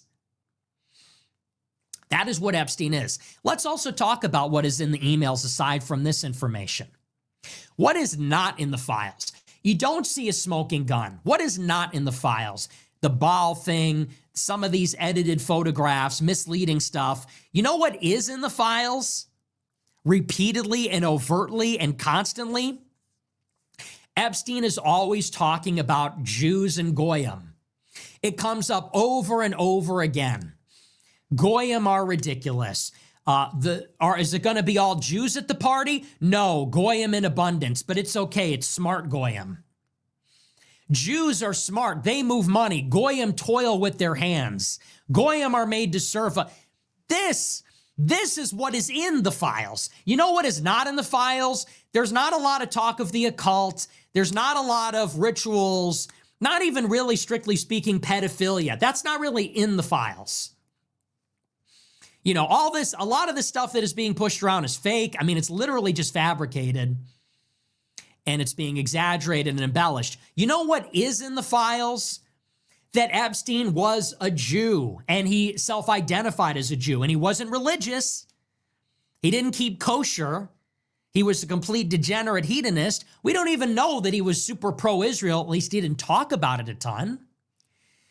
What we do know about the files is that he was extremely powerful, extremely connected. He knew business leaders. He knew government officials in Israel, in the UK, in the United States. He knew people at JP Morgan. He knew people at Yale. He knew people in the cybersecurity industry. He knew people everywhere. He knew Reid Hoffman, Peter Thiel, Mark Andreessen. He knew all these guys. And he was a powerful Jew. He was a Jewish patriot. He had these attitudes about being Jewish. The Jews are better. The Jews work smarter. The Jews are smarter. The Jews get together and they want to be in the club. And the Goyim are stupid and Goyim are taken advantage of. And we don't really like the Goyim. And the Goyim are different than us. And Goyim are subhuman. Now, again, this paints what do we have? Let's work with what we have. This paints a picture. Epstein, knowing what we know about him, let's just tell the story from the beginning. Epstein is somebody who was given $500 million by the Jewish financiers Leon Black at Apollo and Les Wexner at Victoria's Secret. These are both Jewish patriots for Israel. Leon Black and Les Wexner, they were responsible for most of Epstein's fortune. Those two alone accounted for more than $500 million of his net worth. They just gave him that money. They gave him a house. They gave him a jet. They gave him the island. They gave him his fortune. They say that Epstein was just a tax genius. They just say that they liked his personality. That's obviously a cover story. There's a lot of people that are good at taxes. They're not worth $1 billion. You don't give them a house and a plane and an island. And there's a lot of people that are nice guys, funny guys. You don't give them $1 billion. So what is going on there? Well, it's quite obvious. Les Wexner and Leon Black have an inroad with Israel. They are probably Zionim. They are Jewish covert spies working under the IDF. Now, they may not be IDF agents, or rather Mossad agents or Shin Bet agents, but they are accomplices to Israeli intelligence. Israeli intelligence has their number and can call upon them to do things. They're working hand in glove with the Israeli state. They have a relationship with the Israeli state. And so occasionally the Israeli intelligence service needs to promote somebody inside the United States, needs to get somebody in a particular room, in between, in the middle. How do they do that? Well, that guy needs to be Bruce Wayne. He needs to be a billionaire playboy philanthropist. So how do they do that? Well, they call up Les Wexner and Leon Black, the two pro-Israel Jews from the mega group, and they say, hey, give this guy $500 million. The money's all fungible. It's your stuff, but he's going to hold on to it. That's clearly what's going on. So Les Wexner owns Victoria's Secret. And this is where beautiful girls are looking for a career. If you're a drop-dead gorgeous girl, you want to be a model. Okay, what is the preeminent modeling career? Victoria's Secret is a great place to start. So this is where they start getting the girl. Again, it's all part of this machine. Epstein grooms the young girls, promising them this life of fame and fortune. They willingly go along. Now, they're being groomed and they're being manipulated, but they're going along with it. They're not being murdered and beaten up and so on. They're being bribed. And 14 to 17-year-old girls who want to make a career, want to make a name, are going in. Epstein's indulging himself, and he's sharing in the harem with the powerful people. And this is how he either endears himself to powerful people, come to my island, we're having a crazy party with girls, or potentially how he blackmails them. Hey, Bill Gates, it'd be a shame if people found out you cheated on your wife. This is how they operate. Now, as we've said, Epstein is, I don't believe it's convincing that he's some occultist, devil worshiper who's gutting people and just is like a real sicko for the sake of being evil. He seems like somebody who is a Jewish patriot. And what does it tell us about our society? That somebody like this is able to rise through the ranks. This is how they talk when they get together. When J.P. Morgan and Andreessen Horowitz and the Israeli government and Goldman Sachs, when all these different groups get together and they talk over email, they joke and they kid and they are vulgar like the rest of us, but this is how they talk, like they're all in a big club. Are there going to be any stupid goyim at the party? Oh yeah, goyim in abundance, but it's okay, they're not dumb ones. I hope it's all Jews at the party. Jews are smarter than everybody. That's what this is, and that's what it tells us about our society. This tells us something about the structure of our society, that these are the types of people that are actually the power brokers. They broker influence. They broker large decisions, and they do it by getting into the social circle of this upper stratum. They infiltrate the social circle of that highest percentile, and they go to the parties. And for example, Nelson Rockefeller helps Epstein get into the Trilateral Commission and Bilderberg and all these different supranational groups. And this is where he goes and hobnobs, rubs shoulders. Gets numbers, shake hands. Hey, I'm Epstein. I'm a tax genius. Come to my island. Hey, I'm Epstein. I'm a Swiss bank account, offshore bank account expert. Come to my complex. And he's put in these rooms by his fellow Jews. He's not a tax genius. He's not actually a genius at anything. In his interview with Steve Bannon, he said Aristotle never wrote any books. He doesn't even know what he's talking about. People say the reason Jews are successful is because of their IQ. This guy was a fraud. So how did he make $500 million if he's a fraud? Because he was given a boost by his fellow Jew. They probably got a lift from their fellow Jews. And they all got that sponsorship once upon a time from Israel, from European Jewry, from the Rothschilds, from the Jewish elite in America. This is the game that is being played. And so Nelson Rockefeller and the Rothschild, I guess Rockefeller's not a Jew, but Rockefeller's involved with Jews. The Rothschilds, Les Wexner, Leon Black, Ehud Barak, all these people give him his fortune, his crib, his models, bring him to the rooms, bring him to the parties, and they are creating the security vulnerability. It's sort of like a back end. They opened up a back end into America's elite so that Israel could get in. And his name is Jeffrey Epstein. And that's what this is. That's what's going on here.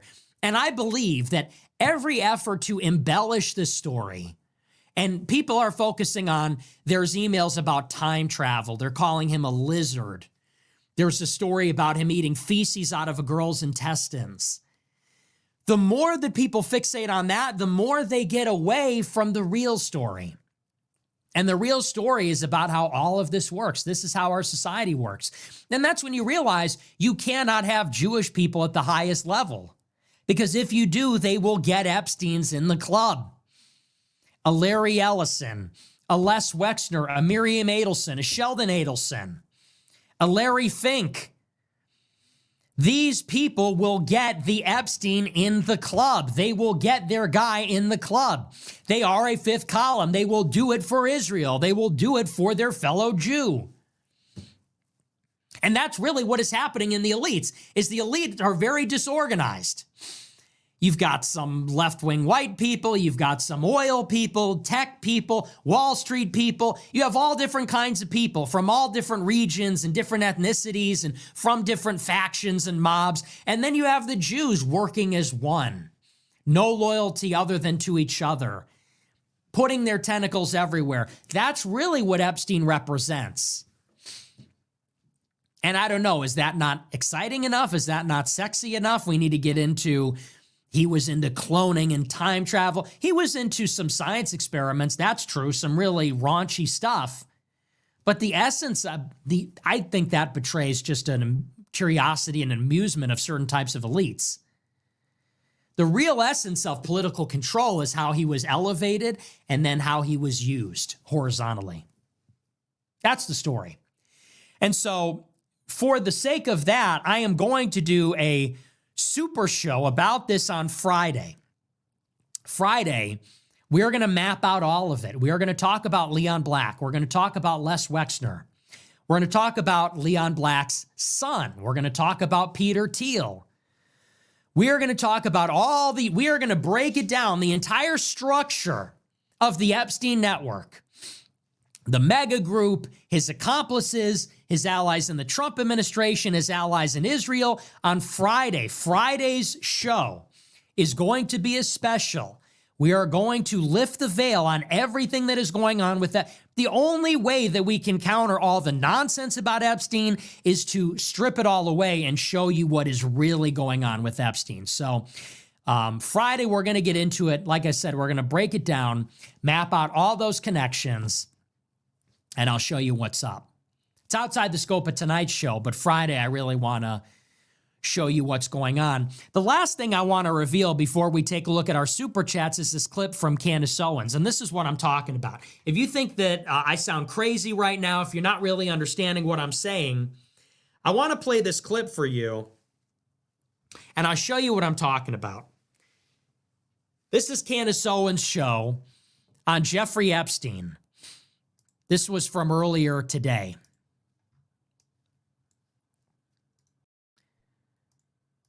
And I'm going to pull it up on the screen so you can see it. Give me just one moment.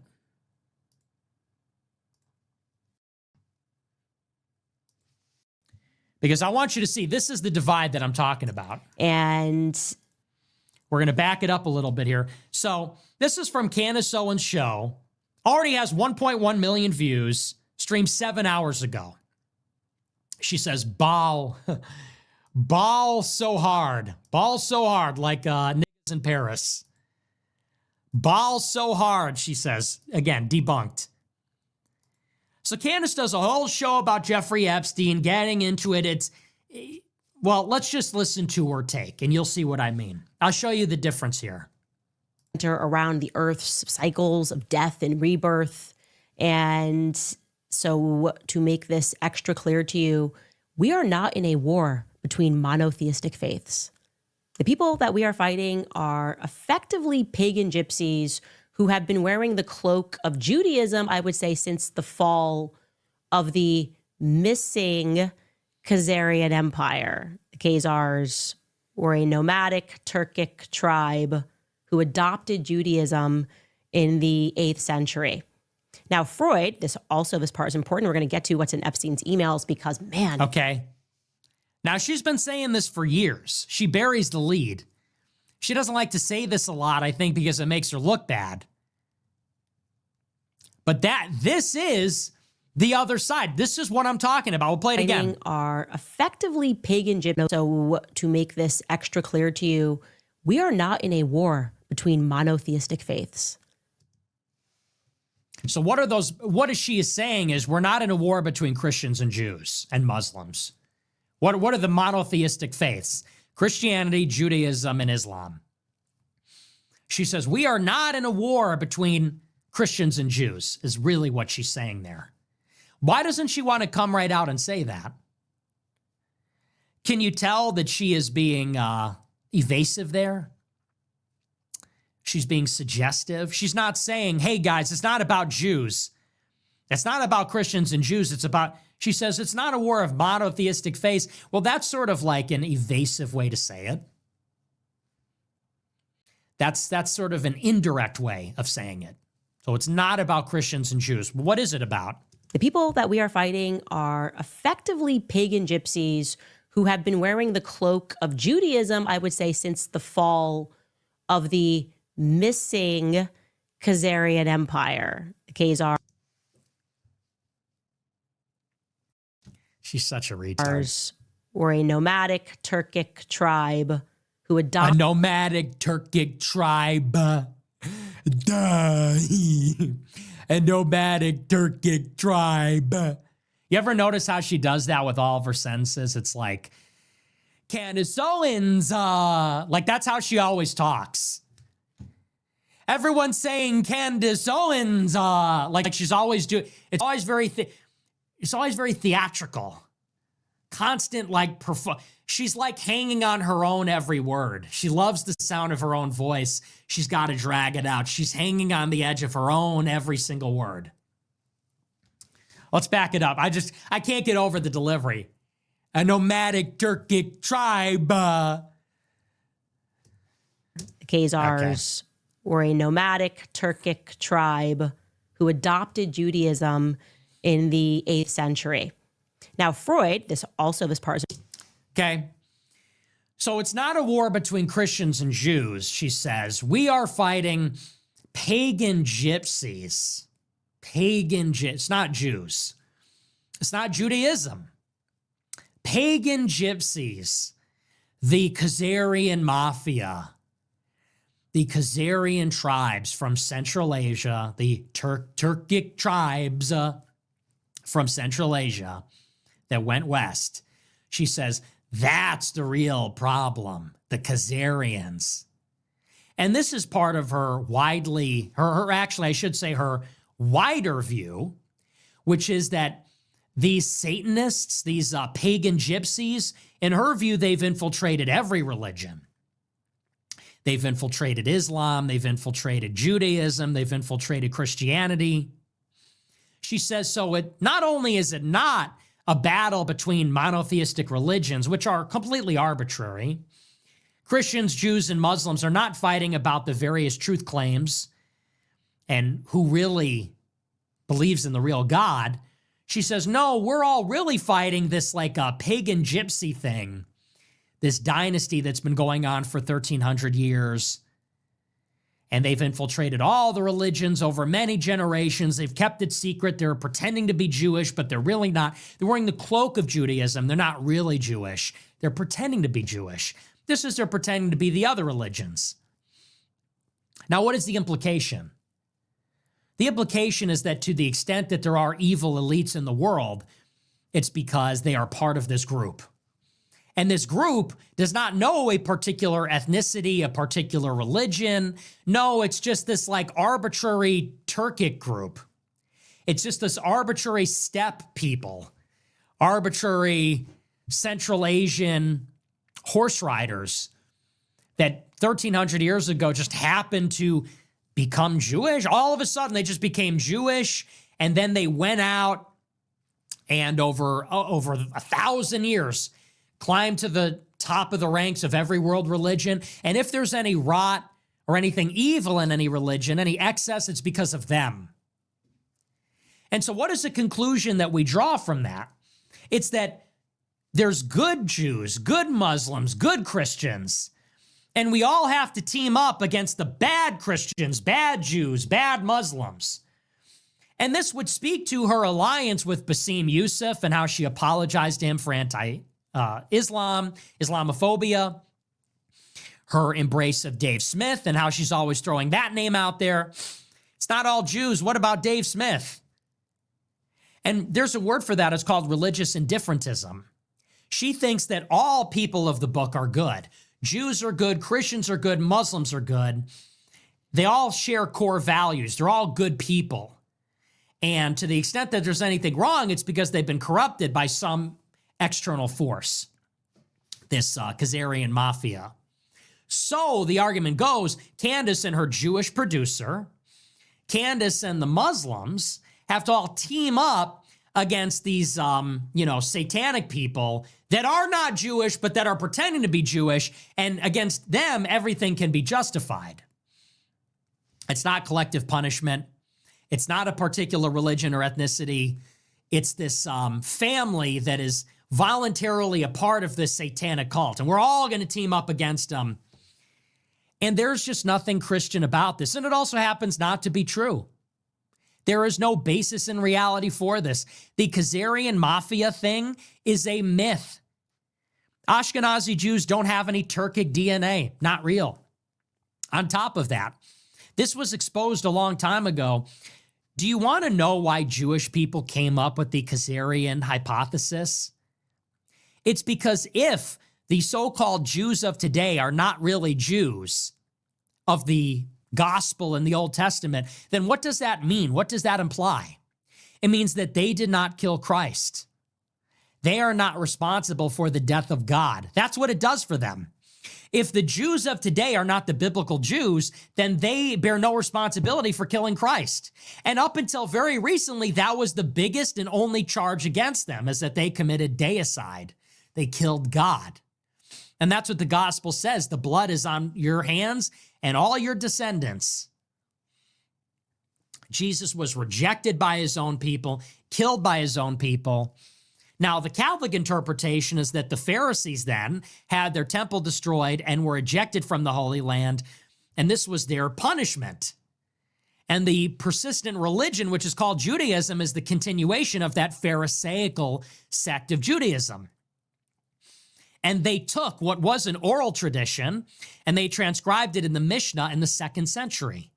The Jews have 613 commandments, which they learned in their schools and which they observed and debated. And that was their oral tradition when they were all in Israel, when they were all at the temple. But then when they were expelled, they had to write it down because they weren't all together. They didn't have that central place of worship. So they transcribed the commandments into the Mishnah. And then They transcribe their oral tradition, which is the disputations between the rabbis about the Mishnah. How do we apply the laws? Well, the rabbis debate them.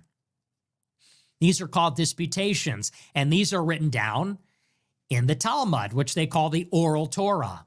And there's different versions of it. There's a Babylonian Talmud, there's a Jerusalem Talmud. And over the centuries, the Talmud is compiled and edited and interpreted. And then you have the most comprehensive version is put out by Maimonides in the 12th century. And this also happens to be around the time when Jewish mysticism begins to emerge. And you get the Zohar, and you get these claims about another oral tradition about mysticism, an esoteric tradition, which they call Kabbalah. And they claim it goes back to the 2nd century. That's probably not true. This is what a Catholic would say. And we would say that the Jews and the Christians have been in a constant battle ever since the arrival of Christ. That Christ arrived, the Jews rejected him, and that was the beginning of their troubles. That was the beginning of their errors. They rejected him, and the story of the church is how they will eventually be reconciled to Christ, how the prodigal son will eventually return. Well, if you say that they're Khazarians, then you break that chain. And now this is just a random group of people that happens to be evil. It doesn't even really make any sense. There's no Khazarian whistleblowers. For 1,300 years, there's no Khazarian whistleblower that says, hey, wait a second, we aren't really Jews. It's all fake. There's no whistleblower. For 1,300 years, they kept this conspiracy up, this random Turkic group. Nobody spilled. Nobody was defeated. They were never discovered. They never said, how did they pass it on from one generation to the next? Listen up, Sonny, we're devil worshipers. That's the way it's always going to be. None of the kids ever said, Dad, I want to not do this.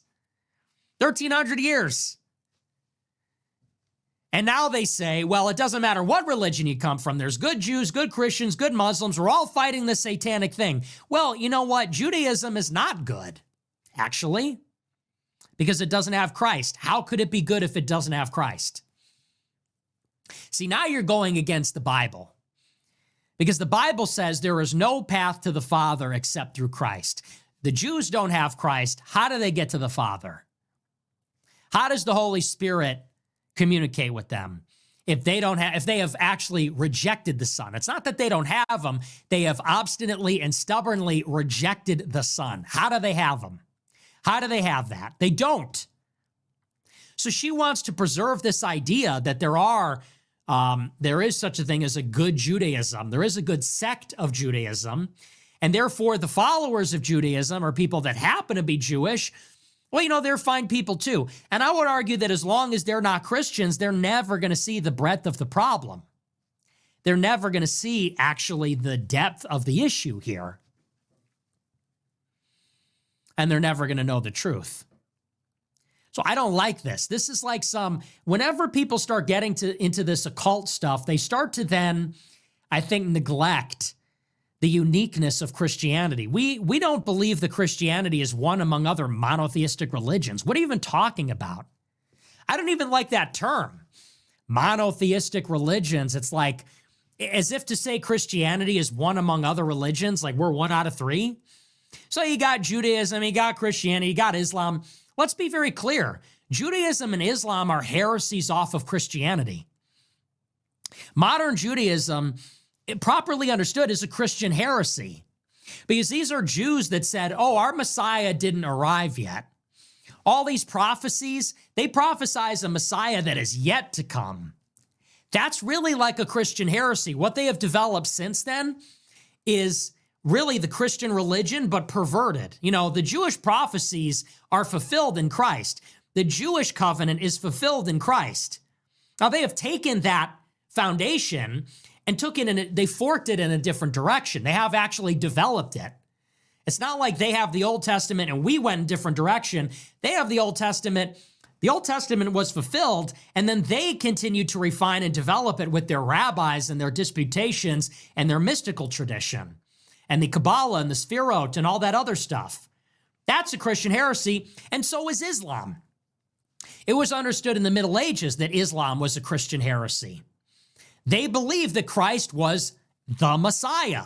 They just believe that he wasn't the final prophet. There was another prophet. So these are all debates. These are all contentions about the Father and how he's interacting with human beings. According to the Jews, the Father has promised a Messiah who will not be equal with God. And that guy is not here yet. And according to Muslims, there's just the Father. There is no Trinity. He only speaks through prophets, and Muhammad was the perfect and final prophet. And so to say, oh, it's just this debate between monotheistic religions, the history of the world is the church militant. It's the church in the world fighting the devil, fighting ignorance, fighting for the spiritual kingdom to prevail on earth. And so for her to say, no, it's got nothing to do with these monotheistic religions. It has everything to do with them. It has everything to do with them. What is the impediment to the gospel spreading over the whole globe?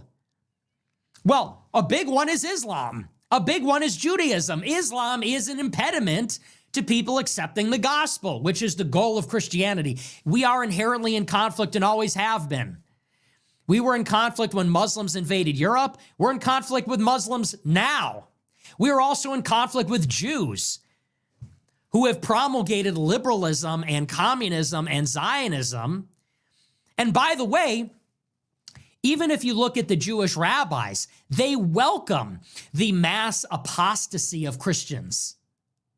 Some of the most diehard, fanatical Jewish rabbis will tell you that they think the mass apostasy, which is to say everybody becoming atheist among Christians, they say that that is actually a necessary part of a dialectical process.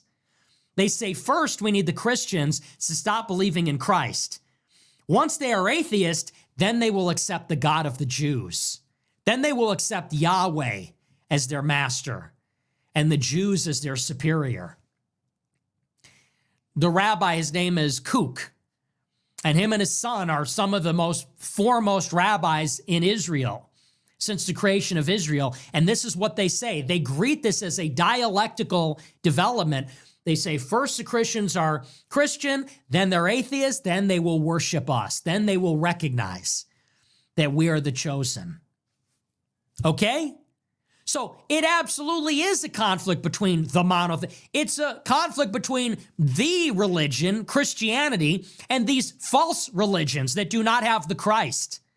Islam does not have the Christ. Judaism does not have the Christ. They do not have the Savior. They do not have the fullness of God. They don't have the fullness of God's love in the sense of how they perceive God. Of course, everybody's loved by God, but that's not a part of their tradition. That's not a part of their system. So this is what I'm talking about. Yes, Epstein is a Jew, among other Jews related to Israel, and the Jews in Israel have their own messianic, eschatological, religious interpretation of their return to the land, their building of the temple. All of these developments, they all see them with a religious zeal. Netanyahu's in a coalition with people who believe in greater Israel. They think they're going to build Israel, build the temple, and the Messiah will then sit on the throne in the third temple. That's what they believe. And to that end, they are doing these things in America. On some level, to that end, they are doing it. And you see it like when he sought an apology from the Jews, who did he go to? Did he go to Jared Kushner, or did he go to some like super rabbi?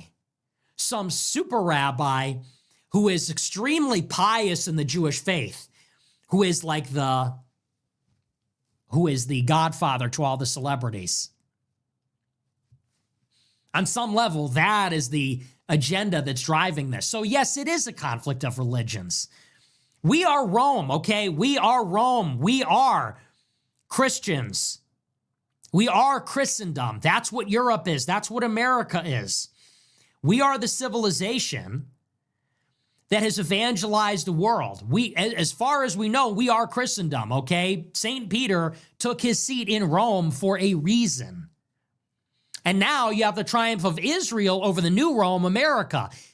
this is not just symbolism, this is reality. So to say that, oh, that's not really about Jews and Christians, that's fake. It's about the Khazarian mafia, this arbitrary Turkic steppe horde that infiltrated all the religions and has this like dynastic Satanism, and they're everywhere and they're doing these things that no one can prove and blah, blah. We got to team up with all the good people from all the religions. That's a load of fucking horse shit.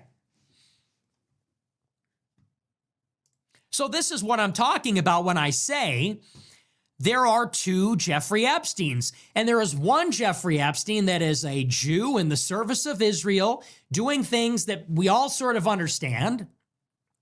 And then there's the other Epstein, which is part of this occult conspiracy theory that the world is controlled by lizard people, the world is controlled by Nephilim and Khazarians and transgenders and all this other kind of stuff.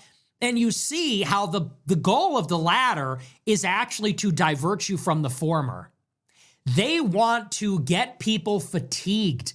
They want to distract, overwhelm, and fatigue people with crap. They want to hit you with lizards, time travel, psychic children, secret transgenders, deep underground military bases, weather machines, satanic dynasties. They want to get you with all that, so you take your eye off the ball. And the reality, arguably, is more mundane, but it is real. And in the end, here's the irony. People will say, hey, you're the shill. You don't believe in lizard people and psychic kids and time travel. In the end, those people, when they bring it home, they're going to say, hey, and it was never about the Jews after all. You think those are the purists? You think those are the fanatics? You think those are the people that are the most woke? In the end, they exonerate the Jews of deicide. In the end, they are carrying water for organized Jewry by exonerating them of the original blood libel. That's the original Holocaust. What does Holocaust mean? Burnt offering. What is Christ? An offering. The final and the perfect offering to God. That's the original sacrifice. So, you know, once you posit this easily disprovable stuff about the Khazarians and blah, blah, you exonerate them and you make it about something else, and then you're just in wacko land. So Jacob Frank and these Turkic steppe hordes infiltrated every religion, and you know, they use the Star of Remphan and blah, blah, and now they're doing adrenochrome, and they have Baal on the bank statement. And it's like we're really just kind of fishing for anything, throwing everything at the wall that can stick in the end, because they do not want to reject individualism. You know, they can't make that work when they're saying that there are good Jews like Dave Smith, so it can't be the Jews. Well, it is. And, you know, Dave Smith, in the end, let's say this Epstein stuff created a ton of anti-Semitism. And people are saying, we're going to take power from Jewish people. Like, do you think Dave would be in favor of that? You think that Dave would be like, yeah, let's take the billions from the Jewish billionaires? You think he'd support that? He wouldn't. I would expect him to. So, anyway. That's that. That's just a little discussion on the whole Epstein phenomenon. We have to be better. We have to be rigorous in our methods. We have to be factual. We can't lose sight of the deeper truth, the theological, political truth of our reality, which is that it is the synagogue and the church, and it always has been. It is this controversy that goes back 2,000 years of the God-man. Behold, a man. Here he is. You know, this man that rose from the dead. What do we do with this? Muslims say it was a body double. Jews say it's some sort of trick. Atheists want to pretend it never happened. They don't want to deal with it. It is a conflict over this. It is a conflict over the Christ with the Jews, the Muslims, the rest of them. That is the central conflict. And so if you don't see, the Jewish question has this theological, political dimension that cannot be ignored. You can't get away from it. And anyway, so that's that. But I do want to move on. I want to get into the super chats. We'll see what you guys have to say about all this. Tell me what you think. Am I What do the Goyim think about this? Goyim in abundance in the super chats. I'm curious. What do you people have to say? I know I'm going to catch a lot of flack for this, but we have to only tell the truth. All right, let's get right into it. So we're going to start where Nick finished off. Let's focus on the conversation that he was having with Candace Owens, a little bit of a religious combo, and then we'll get up to the Epstein files and we'll finish off with that. When it comes to Candace Owens and when it comes to Nick, we know that they have a long-standing beef, whatever you would call it. That just is what it is. But I want to focus on what Nick was discussing as far as saying that Candace believes and looks at the world as if it's not about Muslims versus Christians. It's not about Christians versus Jews. It's about good people who may live by Muslim values, may live by Jewish values, may live and accept Christian values. And it's the good people versus the evil people that may be Jewish, may be Christian, may be Muslim. It's the good versus the bad, no matter what. And this makes me think of a bunch of different things. And I think this is a common debate that people will throw up in the air. But let me ask y'all this. So for the people that have never had Christianity, they've never came into contact with Christianity. Let's say they may just live in a place in the world where Christianity hasn't got there yet. Are we saying that those people don't deserve, and that's a funny word to use, like we're just accepting the fact that, because Christianity hasn't reached them, that they have no connection to God or that they can't fulfill their relationship with God? I'm just trying to get that understood just from that foundational standpoint.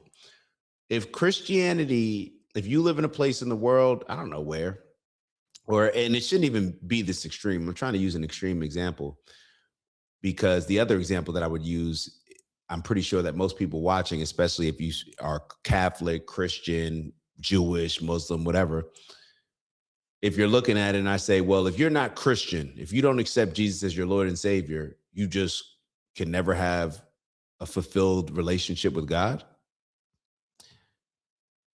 It sounds very egotistical, very self-centered, and the opposite of what I would think Jesus would actually stand for and preach.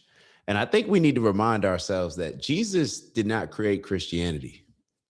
Jesus died, and then the religion allegedly based on his teachings, they then created Christianity, 20, 30, 40 years or around that later, where they started to teach his teachings. Now, do we think that it was just taught from a 100% pure way, or do we think that it may have been a situation where, hey, people realize we can teach Jesus' teachings?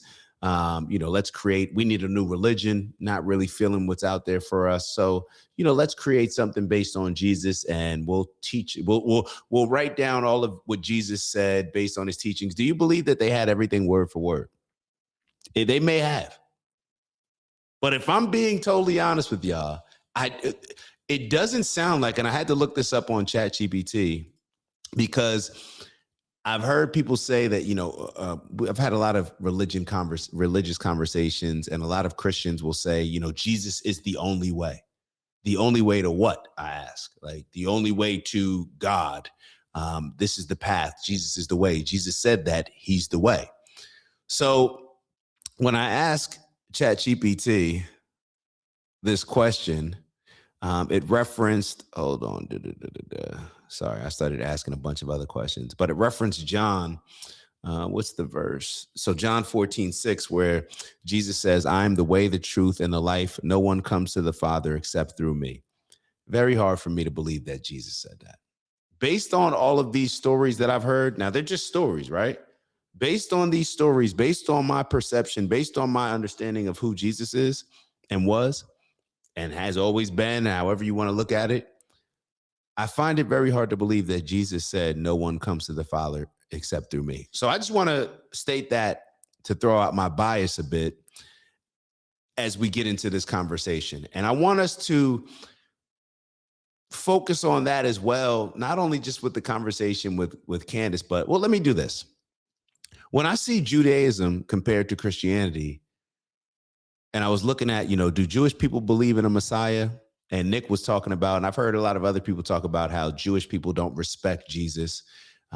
We've heard Ben Shapiro say certain things where they look at him as just somebody who was revolting, and they've used other choice words as well. When it comes to Jesus having divine powers, being God, Jewish people do not look at religion like that. And I've highlighted this in a lot of other ways where I actually see this as one of the most effective things that Jewish people do with their religion compared to a lot of others. Jewish people are not waiting for a Messiah to come back to help them. They're not waiting for anybody who's divine to come back. Let me rephrase that. There are some Jewish people, as I looked in this, that do believe a Messiah will come back, but they believe that a Messiah will come back in the form of man. Now, as Candace did point out, even the religions are not monoliths. Like, not everybody who's Jewish thinks the same way regarding a Messiah. However, within the Jewish culture, to my understanding, could be wrong, they don't look at a Messiah as being a god or having divine powers. They look at a Messiah as being a courageous, stand on 10 toes person, probably a man, that is going to change and shift things. And I shouldn't say probably going to be a man, but just based on a lot of these older religions, that's why I'm saying it. Y'all get it. We don't need to get into this conversation. They believe that a man is going to come, or woman, human, and bring about the change that they want for their people. They're not waiting for a mythical figure to come back, somebody to be reborn or anything, somebody with divine powers. They're not waiting for that. And that's perhaps why they put more of an emphasis on their lives and what they can do to contribute to make the world align with their agenda. Now, I'm not saying, and even getting into having the conversation about what they do with this power. But what I'm saying is, I think that they create more intentional individuals with their culture because they don't put it on a God tier. They put it on, hey, no, this is the standard, the human standard that we're looking for all of us to maximize our potential and reach in order to move the religion, to move the culture, to move the tribe forward. I love that when it comes to Judaism. I'm a little bit more skeptical, and I'm not trying to bash anybody's religion. Yo, believe what you want to believe. Just be a good, decent person. That's where I stand. Believe what you want to believe, because regardless of what Nick is saying, there's a whole bunch of people that do dirt who are Christian, a whole bunch of people that do dirt that are Jewish, a whole bunch of people that do dirt that are Muslim. It's across the board. So me, I look at it a bit differently than Nick looks at it. I don't look at it as if, oh, well, you can't be a good person unless you accept Jesus as your Lord and Savior. Anything that doesn't accept Jesus as the Lord and Savior, you're not good. That's how Nick is looking at it. I disagree with that. And I disagree with that from a foundational standpoint, as far as I disagree with Jesus actually thinking that. I don't believe that was Jesus' mindset. Based on all these things, the type of person that he had to be to stand up against organized religion, to stand up for for people that did not have a voice, to do all these different things, I can't see him then just looking at it from a king mentality and just saying, either do this or follow me, or else you'll never have a meaningful relationship with God. You'll never be able to maximize this relationship with you and God. Doesn't seem that consistent to me, but that's just me. That's just me. So I look at Judaism, and perhaps this is why they are so effective around the world. I look at them as more so like a real non-character, not cartoonish type of religion compared to Christianity, which needs to show us that Jesus, in order to prove that Jesus was not a human, or Jesus was a human, but he was God's son, or it's almost more Disney-ish. Now, I'm not saying Disney in a way to disrespect Christianity. I'm saying as far as believing that Jesus was born of a virgin birth, that Jesus walked on water, these different things. They're more animated, let me say.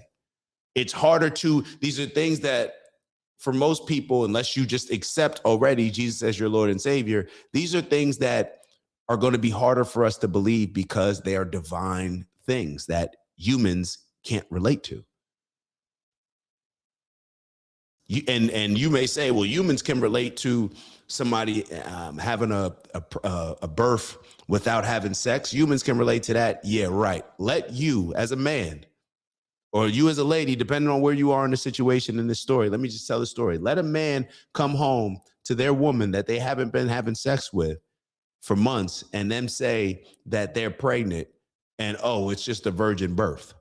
Or I don't know how I got pregnant. I haven't been having sex. So I'm just pointing this out to say it's a bit unrelatable for us as humans. And perhaps a lot of the things that are on a God tier are unrelatable to a lot of humans. No different than a lot of people we see as godly figures in sports or in music or in this or in that.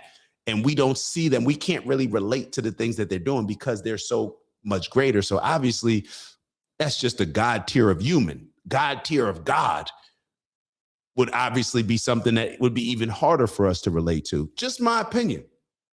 So getting back to what Candace said, I'm more aligned with what Candace is saying in the conversation than Nick.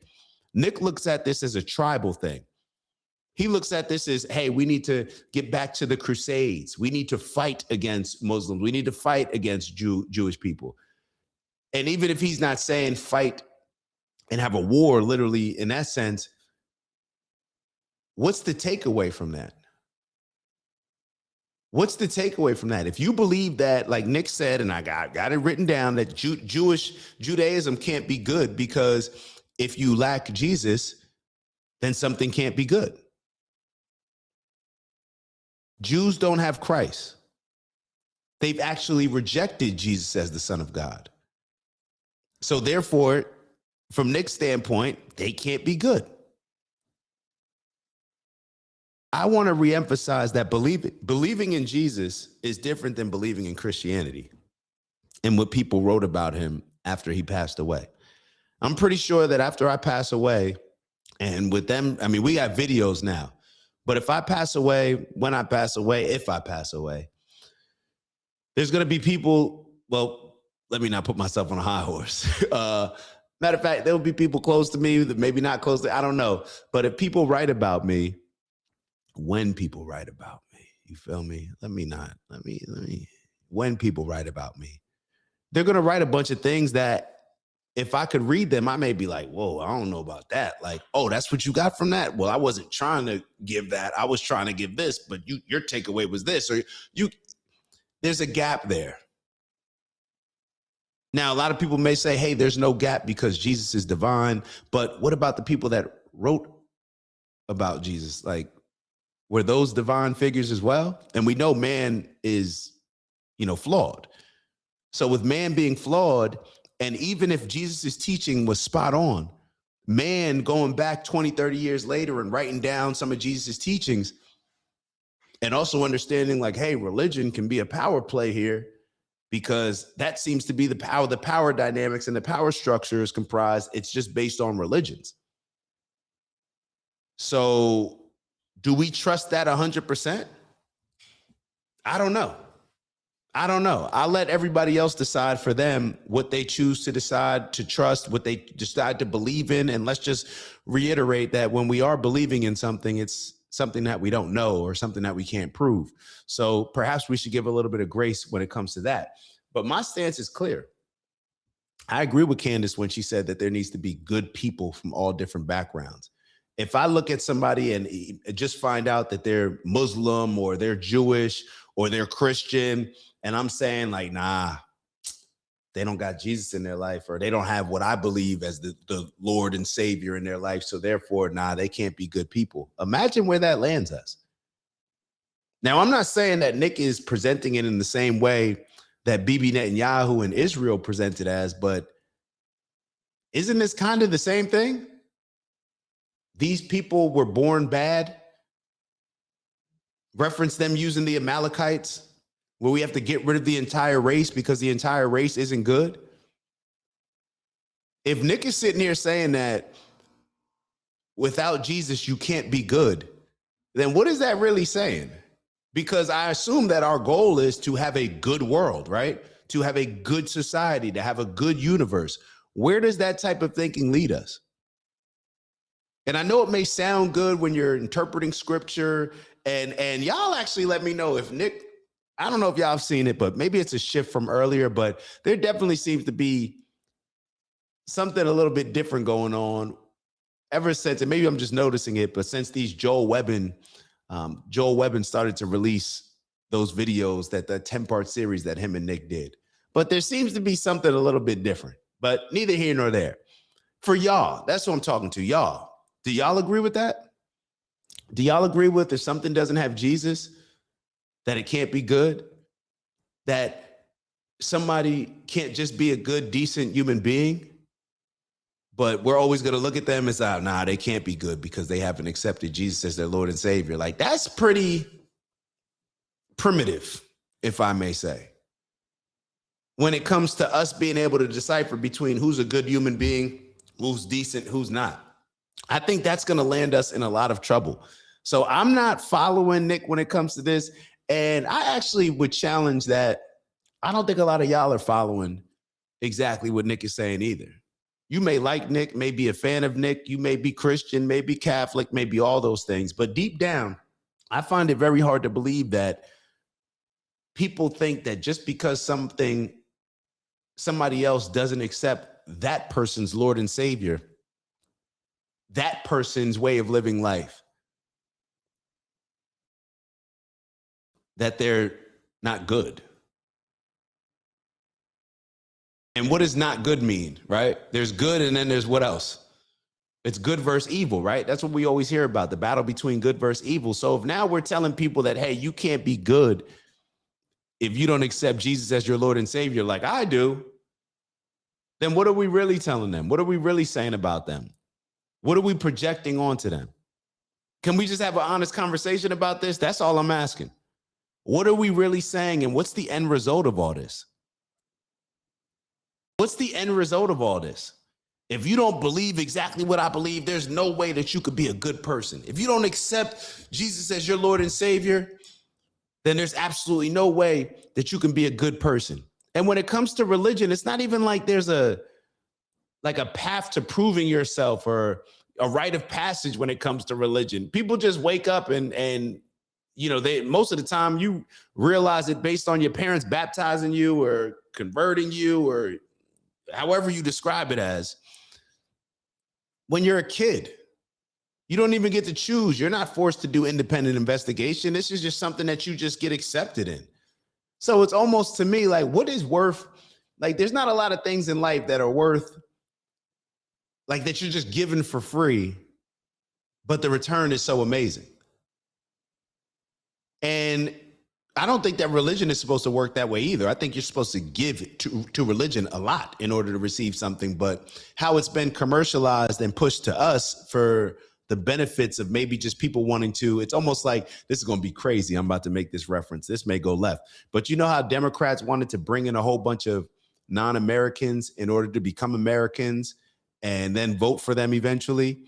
It's almost like religions can get watered down. Let's say when you need to go to war, when you just need certain numbers, when you're constantly fighting this battle, the crusade, and this, a lot of times, hey, we're just trying to get more numbers. We just need more people. We need more people on our side. So therefore, the standard to get into the club shifts a little bit.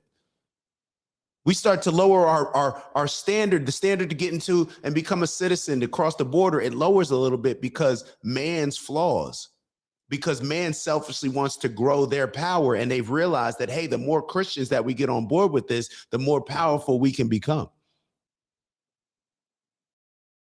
Now, Jewish people go about theirs in a different way, but I'm just talking specifically about Christianity. So therefore, it's like, to me, it just comes across very gang mentality-ish, if that's the right way to say it. It comes across very just gang, like a gang mentality when you're saying certain things like that. I don't understand it. And even if I don't understand it, let me ask y'all this. Do you see this as a path to move forward and to elevate our society? For us to have more peaceful environments, for us to live in harmony as humans? Do you think Nick's approach will allow us to get there? Or do you think Candace Owens' approach will allow us to get there? Now, I know a lot of y'all dislike Candace and all this other stuff, but when it comes to this particular thing, remove your bias. Be as objective as possible. It's worth it. We're talking about the future of humanity here. Should we be looking at it? If you are a Christian, should you look at nobody else can be good because they don't have Jesus in their life? Jesus being the amazing person that I've learned him to be, is that how he would look at the world? Is that how he would look at people that have not converted to a particular religion? Didn't he die instead of being forced to believe in a religion? Didn't he die and sacrifice his life so that he could go against what was forced upon people at the time? But now you're telling me that that same person then turned around and said, well, if you don't believe in me, I'm the only way to good. I'm the only way to God. So follow me or go to hell. Because isn't that what happens? Like if you don't accept Jesus as your Lord and Savior, you don't get into heaven, right? So a lot of these conversations, just like Nick said at the end of his show, I know I'm going to get some pushback, but I don't care about the pushback. I just want you to think. I just want you to think about some of the things that I'm mentioning.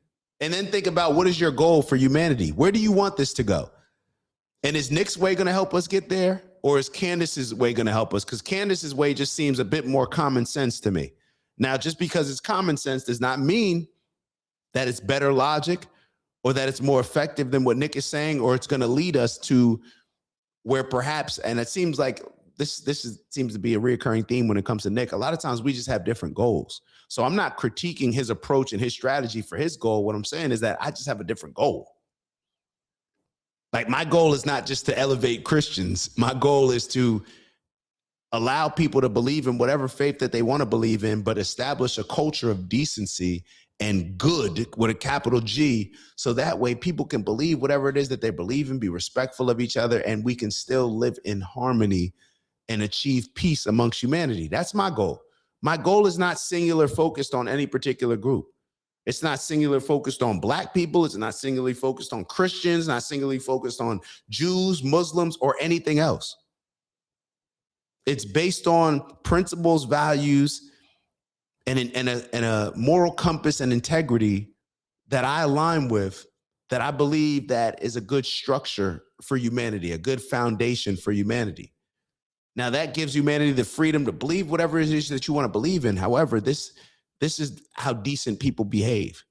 This is what peace looks like. This is what living in harmony looks like. This is what respecting your neighbors, regardless of whether they believe in the exact same things that you believe. This is what it looks like to me.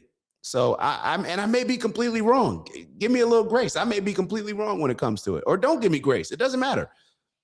I give myself grace when it comes to that. I may be wrong. That's cool. I'm open to it. I'm voicing it. You guys may give me some feedback that make me look at it a totally different way.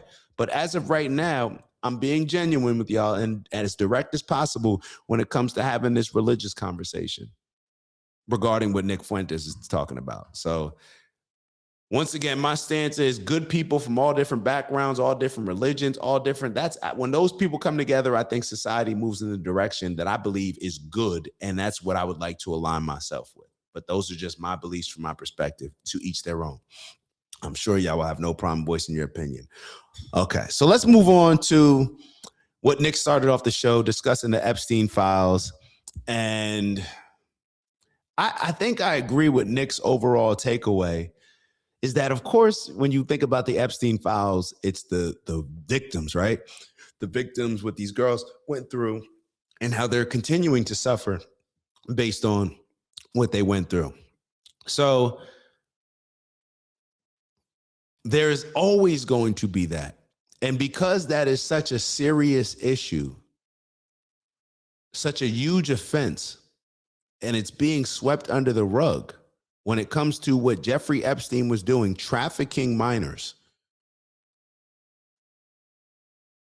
You were trafficking women. And the fact that that's being swept under the rug, it reminds me of, I don't even want to say I'm not saying that this is bigger than the evil that we can see when it comes to the women being victims of trafficking. I'm not saying that it's bigger, but what I'm saying is I think that a lot of times we only see one aspect of it without realizing like, yo, this is how people have been in power. This is how people have leverage over us. When it comes to Epstein, these files that are released, you see how he talks about Goyim and Gentile and Jewish people being superior. A lot of these things that we talk about and say, well, that's just a stereotype of how people think. Well, some of the most significant and influential people at the top are thinking that way. And what do we always talk about? Shout out to Remember the Titans. Bertier and Julius, attitude reflects leadership. So it's not realistic for me to sit back and say all these people were so powerful, right? They didn't determine any part of the culture. You're telling me that they just represent something that's different than everybody else when it comes to Judaism, when it comes to Israel, and people thinking that they're above the law. We've heard different instances where people have been caught trying to solicit sex from underage women and they get just sent back to Israel and they're not put on trial. Bibi Netanyahu, we see him bullying and getting his way with Trump. Trump puts out the ceasefire. Bibi Netanyahu just does stuff just to disrespect us, like voting on annexing the West Bank while JD Vance is in Israel. All of these little things, we just peep it. We're just looking at it. Like, look at the power dynamics. I think that's what we need to wake up to. That's what we need to wake up to. Of course, people need to be held liable for the crimes, whatever involvement that they had. Of course. And also with that, we need to figure out a way to understand how this power structure works. So at the very least, we can prevent as many people from going through these type of things and prevent our government from being controlled by a foreign entity rather than what it's supposed to be, a republic built for the people, by the people.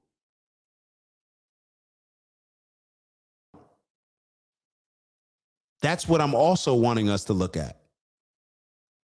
So let's kind of get back to the notes. Nick said we don't have the power, but we have the truth. And yeah, I'm not even sure what Nick said. He said something happened to him on Kick. I wasn't aware of that. So if anybody's aware of what happened to Nick on Kick, definitely put in the comments. And also, so what Nick got into earlier in the show, a lot of us may have forgotten. He said that Jews have overplayed their hand and Jewish power is on the ropes. I agree with that. All you have to do is look at the statistics that come out when they do the polls, when they're asking about how Americans felt about Israel before October 7th compared to now after Israel's response to October 7th. How are a lot of Americans feeling? Jewish culture is on the ropes. And we can't just act like we're separating. That's one thing that I'll always align with when it comes to Nick. A lot of people pick and choose when to, I just want to be critical of Israel. I just want to be critical of the Likud party or whatever. I'm not even sure if that's the right party. Bibi Netanyahu's party.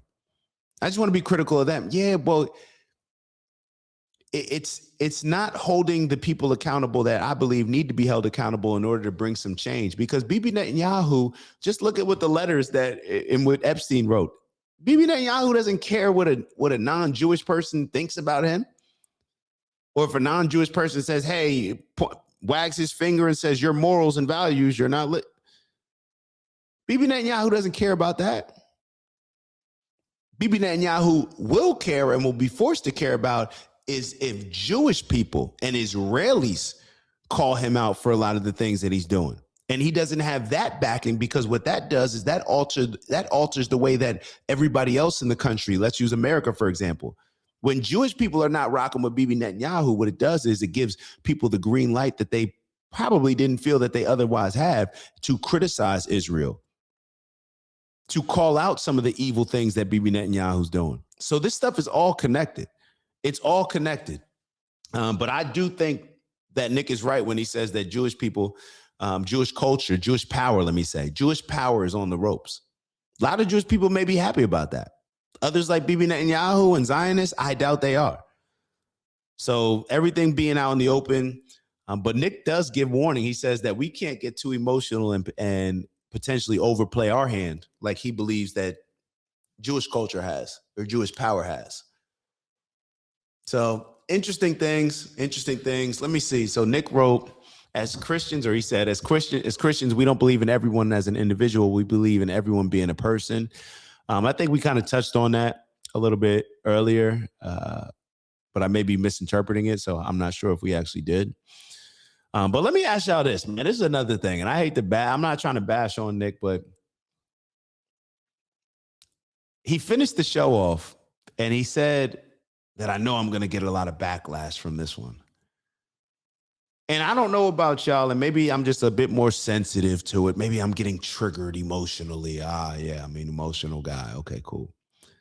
Well, I'm just asking y'all. Do y'all notice that he starts using more of the N word when he's presenting something that he thinks that, hold on, I don't really know how my base is going to accept this. I don't know how my audience is going to accept this. Or at the end of the show, I know I'm going to get a lot of pushback on this one, but it's like, bro, you start off using the N word. It's like, bro, what are you trying to, it's like, what is that about? And I've noticed it to the point where, in my opinion, it's like a pattern. It's like I can already tell what kind of show he's getting ready to have if he starts dropping that N-word. You know, if he's not talking the N-word, then he's probably not saying anything that he believes is going to get a lot of pushback from his audience. But when he does lean into that, so that's just, if Nick sees that, maybe that's something that you're aware of. Maybe it's something that you're doing on purpose. I don't know. But to me, it just serves as a distraction and all that punching down, bro. You don't need to address all the black stuff, bro. Black people, we I'm into punching up. If you're gonna punch somebody, punch up. Don't punch the little guy. If you feel like you need to punch somebody, if you feel like you need to address certain things, punch up, bro. So maybe he looks at that as punching up. I don't know, but neither here nor there. I'm not gonna spend a lot of time on it. You know, we don't play all into the whole victim stuff, but it was just interesting. And then what else was interesting? So he mentioned like Gentile versus Goyim.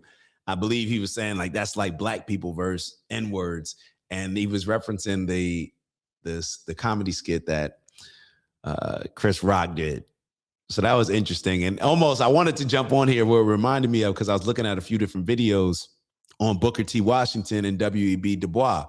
It's kind of like that same, or I don't know if it's the same thing, but just another highlight to where people are not monolith, right? All white people are not this, all Jewish people are not this, all black people are not this. But yeah.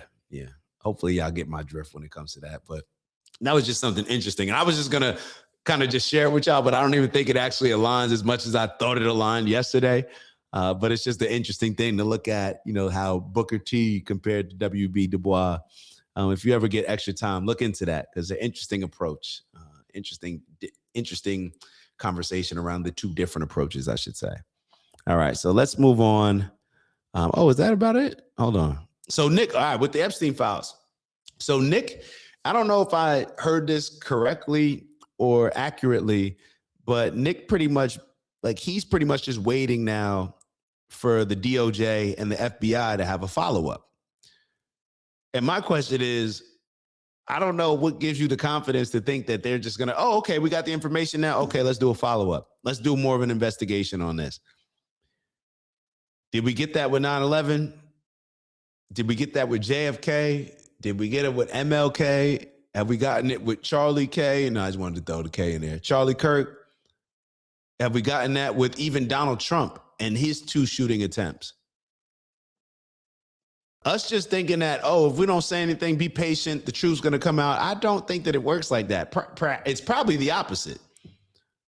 So that is where I could commend Candace Owens, because even though a lot of people may be saying, and I've talked about it before, where it's like, Candace, we got to, you know what I'm saying? You got to come with something correct. Like, not, and I don't watch her show also. So I'm not really the best person to comment on it. But when it comes to a lot of this stuff, unless there's a certain amount of pressure being put on these politicians and the government agencies to release information, I don't trust that they'll release much of anything unless they get pressure put on them. Especially not going to release anything that's meaningful, makes us think differently, or makes them look vulnerable or weak or evil. You know, the list goes on. Anything that's going to make us look at them in a negative light. I don't think that they're just super anxious to be jumping out the window sharing this, because a lot of it, Nick, just a reminder, do we really think that they're going to share something when they were the ones that said, hey, we'll expose this? Then as soon as they got them, they're like, whoa, never mind. They did exactly what the Democrats did. So I don't expect them to now just be open book policy when it comes to revealing everything that has happened with Epstein, especially when some of the most powerful people in the world, or the employees of some of the most powerful people in the world, are actually involved. I don't know if they can afford to, you start allowing these people to talk on the stand and you thinking that they're going to say one thing, but can you risk them going up there and maybe just whistleblowing, just blowing the whistle on everything? Hey, I don't want to get they turned into one of these rappers, get locked up. Hey, man, I'm just a rapper. I don't have nothing to do with these hoodlums around me. They're gangbangers. They have a gang. I'm separate. I just do bit. They may start squealing like that. I don't know.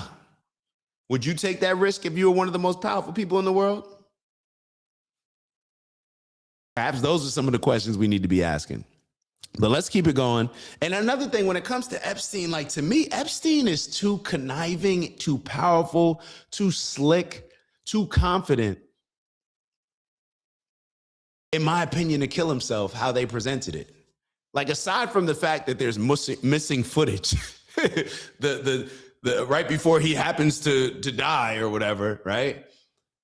Take that away. Them lying about it, take all that stuff away. If Jeffrey Epstein was intelligent enough to always have a backup plan, or to gain leverage so he can have leverage over other people, and he understood how power works, and he's already been locked up, and when he was locked up, he was still power playing in there. Didn't he have like the guards dressing up in suits and stuff so he could take his meetings while he was locked up? Like, wild stuff that I heard. Who knows if it's actually true?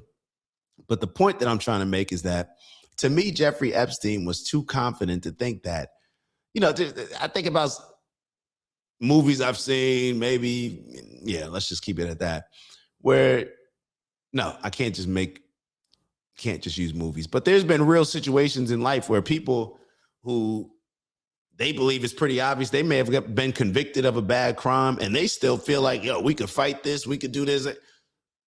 So if they think that with their public defendant or whoever else that they have, compared to who Epstein would have as a lawyer, which is not as powerful, and compared to the money that Epstein has access to, the people in powerful positions that he has access to, and I'm sure has a lot that he can still hold over their head, do we really think that he would just unalive himself? Does that really make sense?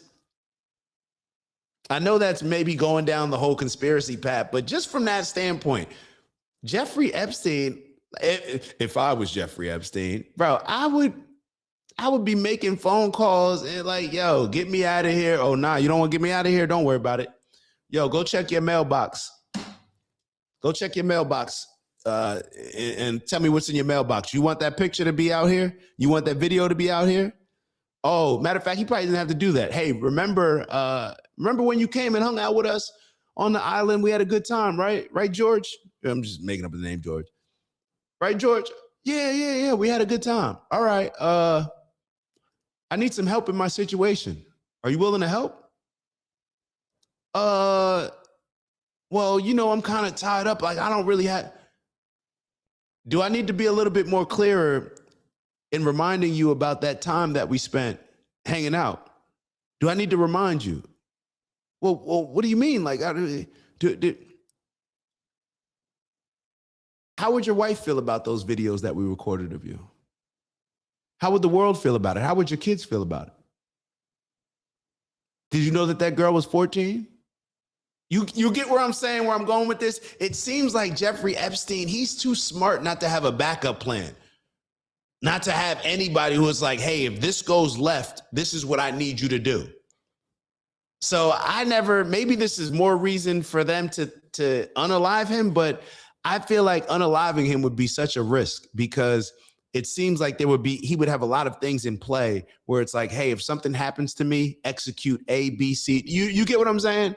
I just would find it very hard to believe that, oh yeah, they unalived him and now everything's gone. So just giving my opinion. Y'all, I'm sure will give me yours. All right, so let's keep it going, and we're going to wrap this up soon because I've already been talking to y'all for too long, talking y'all heads off. Let's see. Were they banking on us not caring about his death? Okay, all right, so this is another. So were they banking on us not caring about his death enough to where the cost didn't outweigh the profit? That's almost like how I'm looking at it, like who unalived him? So it's almost like if they put out enough information about him, about being a bad person, then maybe we'll just go and unalive him because whatever backlash could come up, as long as we convince people that he's such a bad person, then people won't care. Or, it's like, hey, if somebody got to him, then it is what it is. Whether somebody in prison, whether it's not. So I don't know, just some thoughts to consider. But the main takeaways that I want us to just ponder are, of course, what we started off the show as far as, our understanding of religion, how we see Jesus, how we see other people in different religions. Is there only one way? Can you be good if you're not aligned with Jesus? If you don't accept Jesus as your Lord and Savior? And then it would just be understanding like how the power dynamics work of all this. Us understanding that aspect, like, who was so powerful? How did he get so powerful? Who did he work for? Uncovering a lot of those things. Well, damn, if somebody had that much on somebody, then they would pretty much tell them to, I could see them telling them to do this decision that doesn't seem to make sense. I could see them forcing a politician who said that they were going to do one thing, but then when they get in office, they seem like they're doing something totally different. I can see that.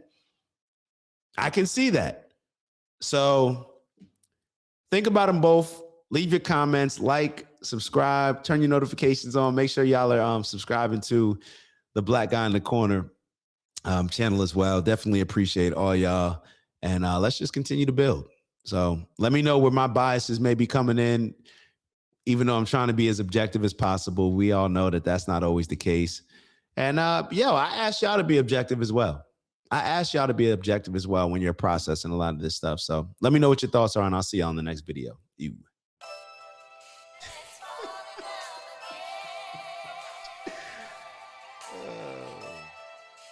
TB GITC. It's the black guy in the corner, but they'd rather see a nigga on the corner. They say I'm stealing Nick's clips like I'm stealing Nick's chick, not knowing that I hit him first week for the lick. I said, Nick, I could post here while you post there. Let's run the ads up, then let's meet up over there. Let's figure out a split that's honorable and fair. Tell me where you trying to take it.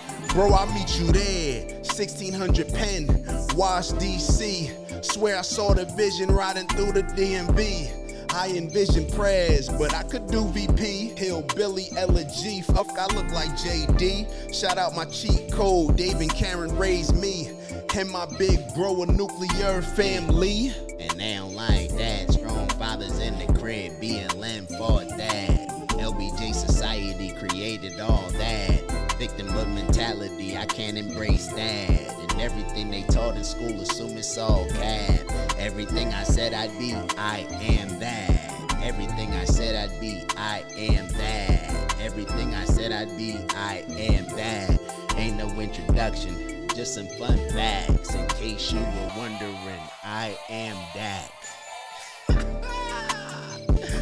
I know you heard me hit it 3 times for Dr. Umar. Shout out to Umar, man. We ain't kicking nobody when they down. And shout out to everybody that continues to show love, support, appreciating the message that I'm giving y'all along with the bro Nick's message. We gonna keep pushing, man. And shout out to the haters too, cause y'all in the comments heavy too. y'all the ones that gave me the inspiration to create this song. They kept saying like, who's the random black guy in the corner? I am.